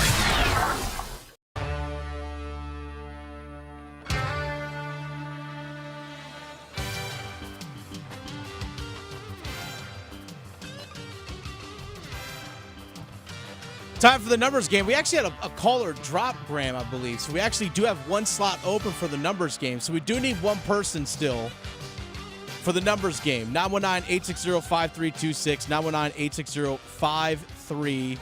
919-860-5326. Need 1 more contestant for the numbers game. We're giving away a pair of tickets to the Totally Festival at Red Hat Amphitheater on Saturday, July the 13th. So we still need 1 more contestant for the numbers game. let's go ahead and bring on our first contestant, though. We do have Nick in Raleigh. Nick in Raleigh. Let's go ahead and I want to ask you this question. What's your plans? 4th of July. Give me your plans. What's the idea? What you got going on 4th of July? 4th of July, obviously playing some golf and barbecue in the afternoon. Okay. Or what's part of the barbecue?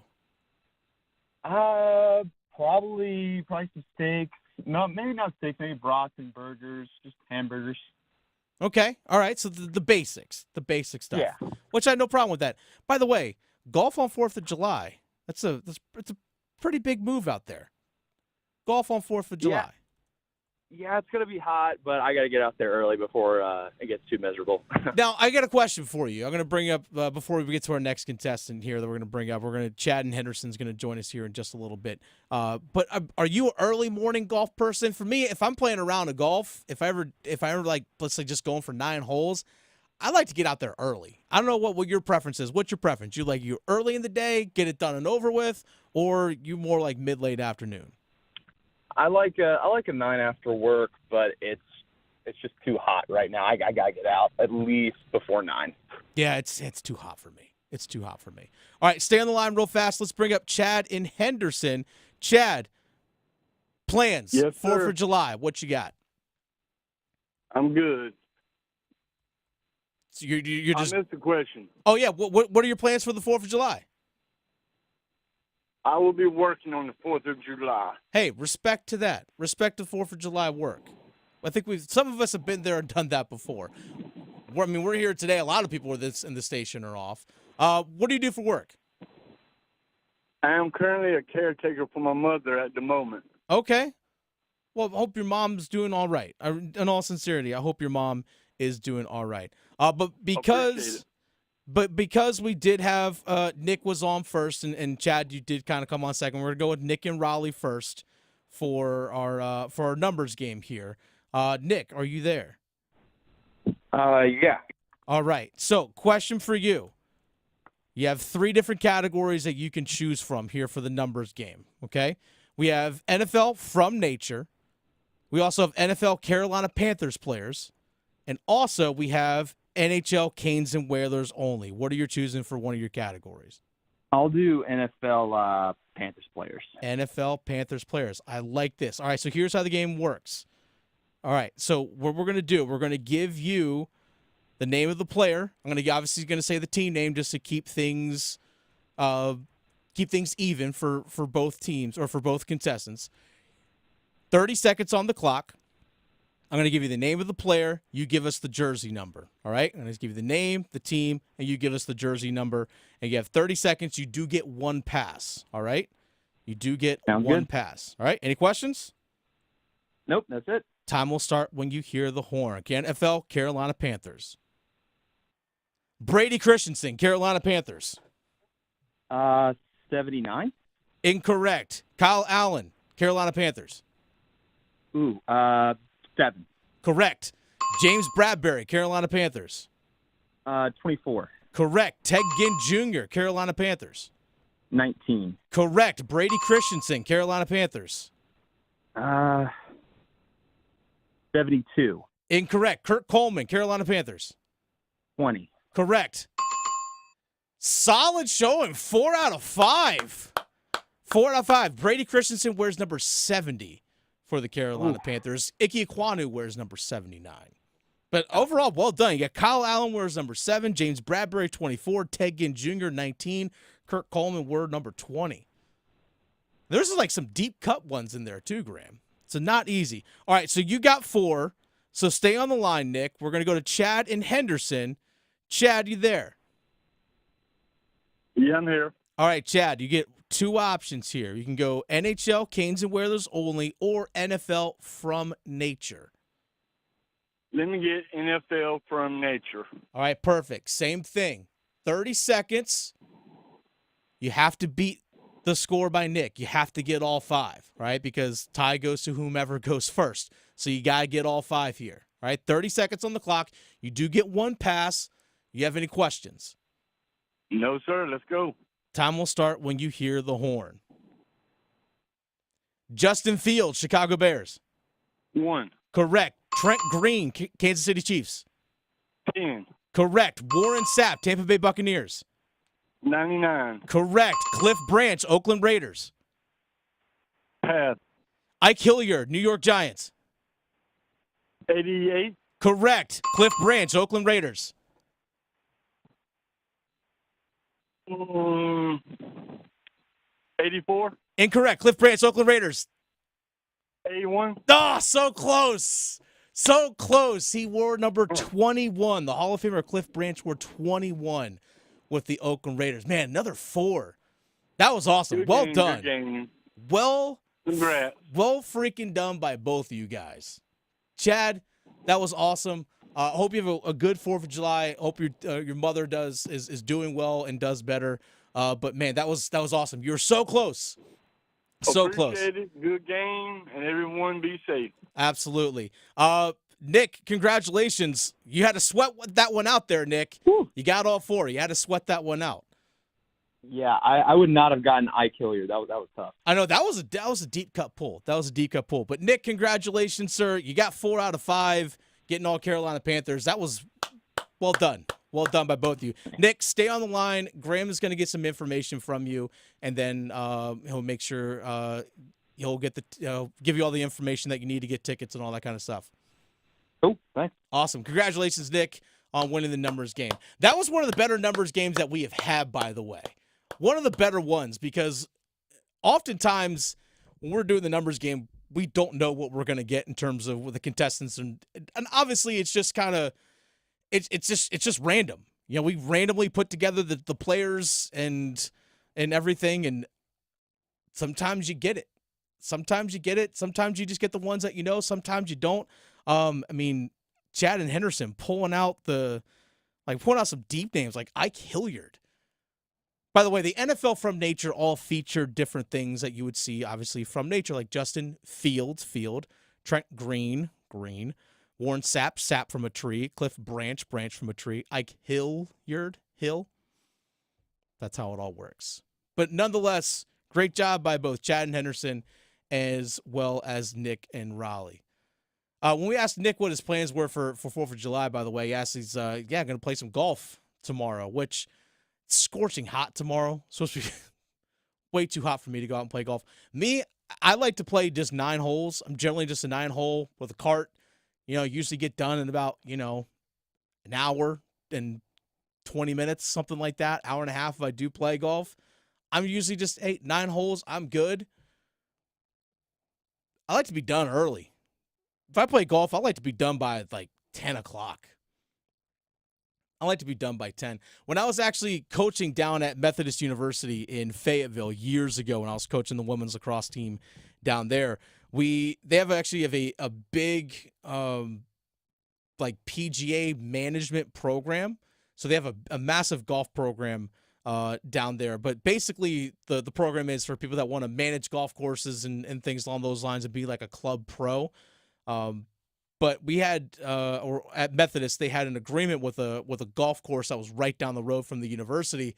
So as staff members, we actually got a big-time discount to go play golf there. So in the summer times, if I wasn't on the road recruiting, me and a couple other coaches that were on staff there and our sports information director, we were lucky. We got to play like 9 holes. It was like $10 just because we got a big-time discount. I know it's like a slight brag. People don't care, but it was a good time nonetheless.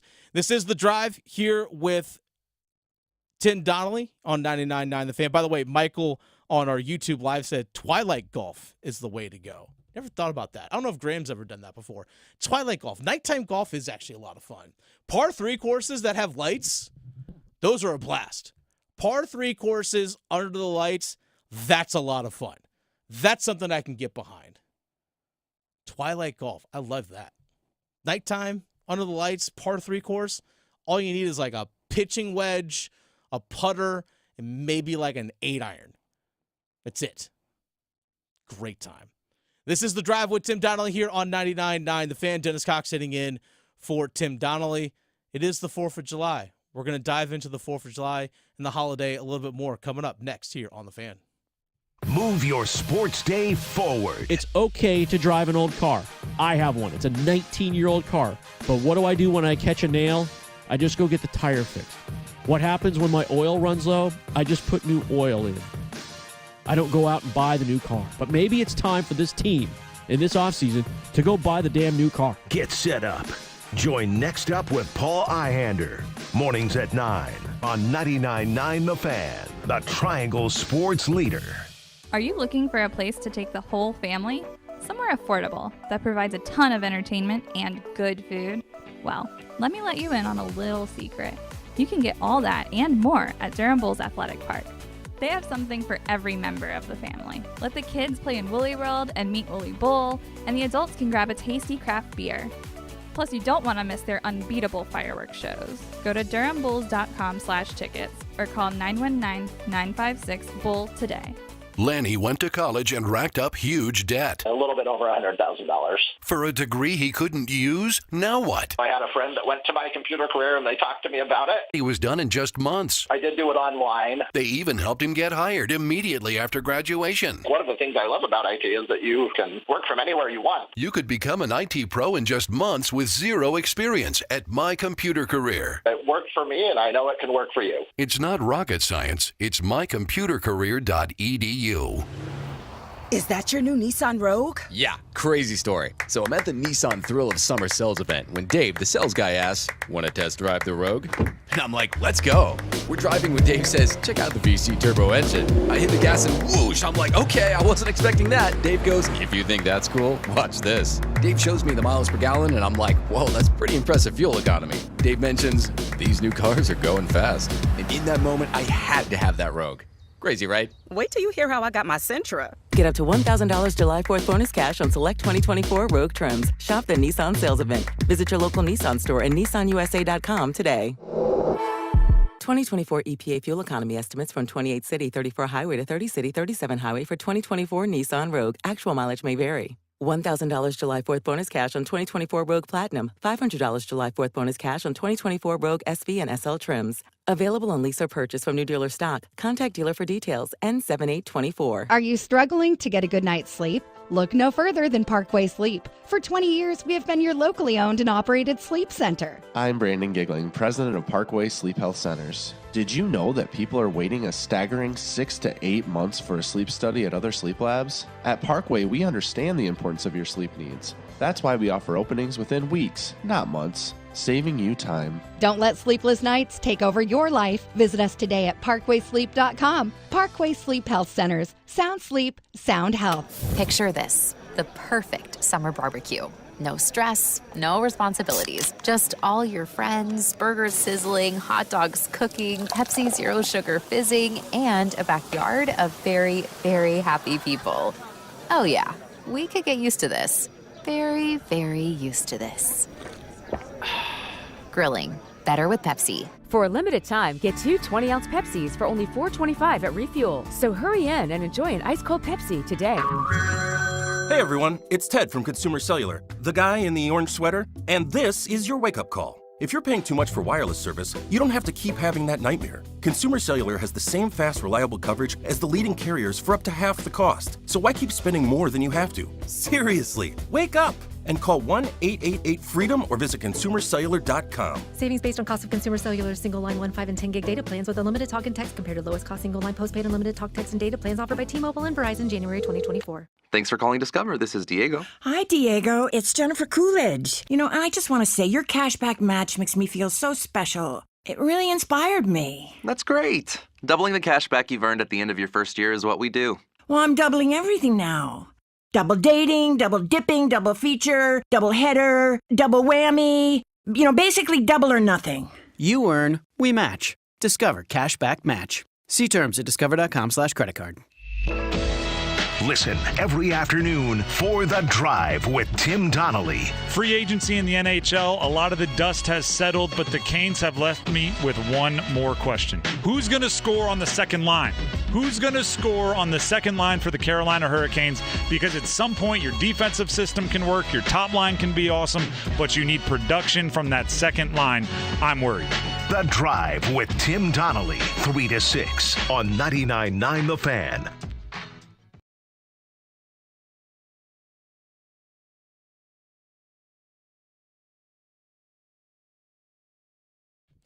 Classic 4th of July song. Graham, I'm going to make a request here when we bump out to close the show. 4th of July, Shooter Jennings. It's a great song. By the way, it is the 4th of July, or tomorrow is the 4th of July. So I hope everyone out there stays safe. By the way, Dennis Cox sitting in for Tim Donnelly here on The Drive. If you missed any of the show, at any point in time, make sure you subscribe to the Best of the Drive podcast, wherever you get your podcast. Apple, Spotify, you name it, we're out there. But also, great way to find our content.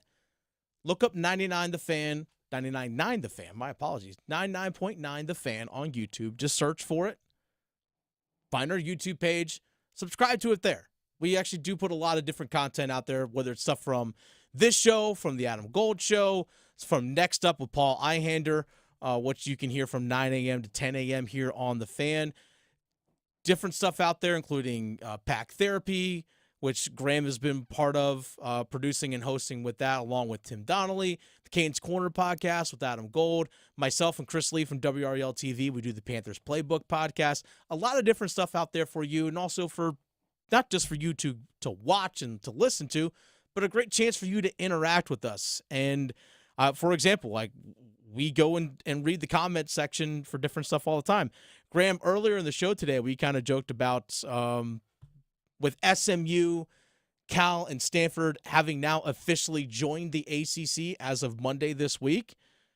We kind of joked about rivals for each of those schools coming into the ACC. You know, obviously Cal and Stanford's a rivalry already, but who's going to be the rival for SMU? Who's going to be a rival for Cal? Who's going to be a rival for Stanford? And someone in the comment section said, "You're not being serious, I hope." Oh, well, if you go look at the thumbnail for that video, I mean, we talked about in some of our YouTube workshops how our thumbnails need to be a little more. Well, let's not tell them how the sausage is made, Graham. But Fair, yes, I get fair it. enough. But yes, I get what you're saying. But again, the tease is UNC Cal is the new ACC football rivalry. Also, Dennis, I know you were talking about golf, Yeah. looking at the YouTube live chat, which you can also be a part of every day that we're on from 3 to 6 right here on The Drive. Mitchell Bedore says Twilight Golf is the way to go. I was talking about that when you're getting Nick's information after the numbers game. I will say, nighttime, like, go to a par 3 course that has lights at night, that's a blast. That is an absolute blast. Also, next up, great listen every morning. Oh, appreciate that, Mitch. Yeah, shout out to Mitchell. So anyway, there's a lot of different stuff for you out there to enjoy. But yes, someone said regarding our joke that Cal and UNC should be rivals in the ACC because Cal beat North Carolina on back-to-back seasons at the end of the Larry Fedora era. Said, yeah, I hope you're not being serious. If this is a thing, UNC is better served leaving the ACC. I was like, definitely joking and having fun. Cal got Larry Fedora fired. Yeah. In 2018. It wasn't the other 8 losses that season. I'm sure but it wasn't just that. No, it was Cal. They set the tone for the rest of that season by defeating them out in Berkeley, and also prior to the previous season, 2017, with the loss in Chapel Hill. So it was Cal's doing, not NC State. Definitely set the tone. All right, with 4th of July coming up tomorrow, a staple for a lot of people when it comes to grilling out burgers, hot dogs, right? Hot dogs. Well, Graham, you pulled this out earlier today about proper hot dog etiquette. Everyone loves hot dogs, but not everyone follows proper etiquette when they enjoy this sacred, all-American food. So here are some do's and don'ts to prevent you from making a frank faux pas. Don't use fancy buns with franks. This is considered gauche. Do stick to sesame seed, poppy seed, or plain buns with hot dogs. Don't serve hot dogs on fancy china. Always use a paper plate or everyday dishes. Dress the dog, not the bun. Wet condiments like mustard and chili are applied first, followed by chunky condiments like relish, onions, and sauerkraut, followed by shredded cheese, followed by spices like celery salt or pepper. Don't put herbs on the same plate as a hot dog. That's just, well, frank-tentious. Don't bring wine to a hot dog barbecue. Beer, soda, lemonade, and iced tea are preferable. Don't ever use utensils to eat a hot dog on a bun. Eat them only with your hands. Don't take more than 5 bites to finish a hot dog. For a foot-long wiener, 7 bites are acceptable. A few other tips to maximize your hot dog eating experience. Don't leave bits of bun on your plate. Eat it all. And perhaps the cardinal rule, never ever put ketchup on a hot dog after the age of 18. We all have to grow up sometime. And besides, legend has it that within the city limits of Chicago, you could be arrested for such an offense. Okay, a few different things to break down in there. First of all, about the bun, just a plain bun's just fine. I've never done a poppy seed bun for a hot dog. Chicago, I mean, it's very big up there. I mean, good for them. In terms of the actual, when you apply like the quote-unquote wet condiments to the hot dog, they said don't put it on the bun, put it directly on the hot dog itself. I actually am okay with putting the condiments directly on the bun, then putting the hot dog in, because then like it wraps around the hot dog, personally. But a big point of contention I have there was the don't put ketchup on a hot dog. Some people will agree with that. Some people say you should not put a ketchup on a hot dog. And as the woman Janet Riley, in there, Queen of the Ween, the Queen said, if you're above the age of 18, be a grown-up. Don't put a ketchup on your hot dog. I'm okay with not growing up. I'll put ketchup on my hot dog, and I have no problem with it. I actually put ketchup and mustard on my hot dog. There you go. And sometimes if I have just mustard, I go with just mustard. If I have just ketchup, I go with just ketchup. That's fine. You know what? Here's the thing. If you want to put mustard and chili and onions and cheese on your hot dog, go for it. I've done that before, and it's good. I have no problem with that. But I don't get the hate towards ketchup on hot dogs. I don't understand it, Graham. Look, I get it. I really don't understand it. It's kind of the same thing about a good steak doesn't require steak sauce, but I feel like 4th of July ketchup is acceptable just Absolutely. because it's the color red. That's the reason why we're going for it? Celebrating the country's colors right there. Well, there's that too. By the way, the hot dog eating contest that's always on the 4th of July, the Nathan's hot dog eating contest, no Joey Chestnut. Because the deal that he signed, I think, was with Impossible Foods, which promotes vegan meats and those kinds of things. So Nathan said, nope, can't compete. So no Joey Chestnut. Go ahead and put that asterisk beside whomever wins tomorrow. And you know what? That kind of takes the fun away because Joey Chestnut's been the staple and like the no name. It's like, all right, can someone beat him? But B, can he top what he did last year? But no Joey Chestnut in the hot dog eating contest. Bummer. Well, here's what he needs to do instead. He just needs to go sign another deal with another hot dog company. He already has that. He's Impossible Foods. All right, well, now it's time for Impossible Food to do their very own 4th of July hot dog eating contest. We can have a full-on WWF versus WCW that's how we're gonna do? hot dog eating competition. Just the Monday Night Wars. The 4th of July Wars. Yeah. Well, probably don't need to do that. Yeah, never mind. But that's all I gotta say. You know what he should do? He should do on every social media platform, YouTube, Instagram, X, Snapchat, whatever he wants to do, TikTok.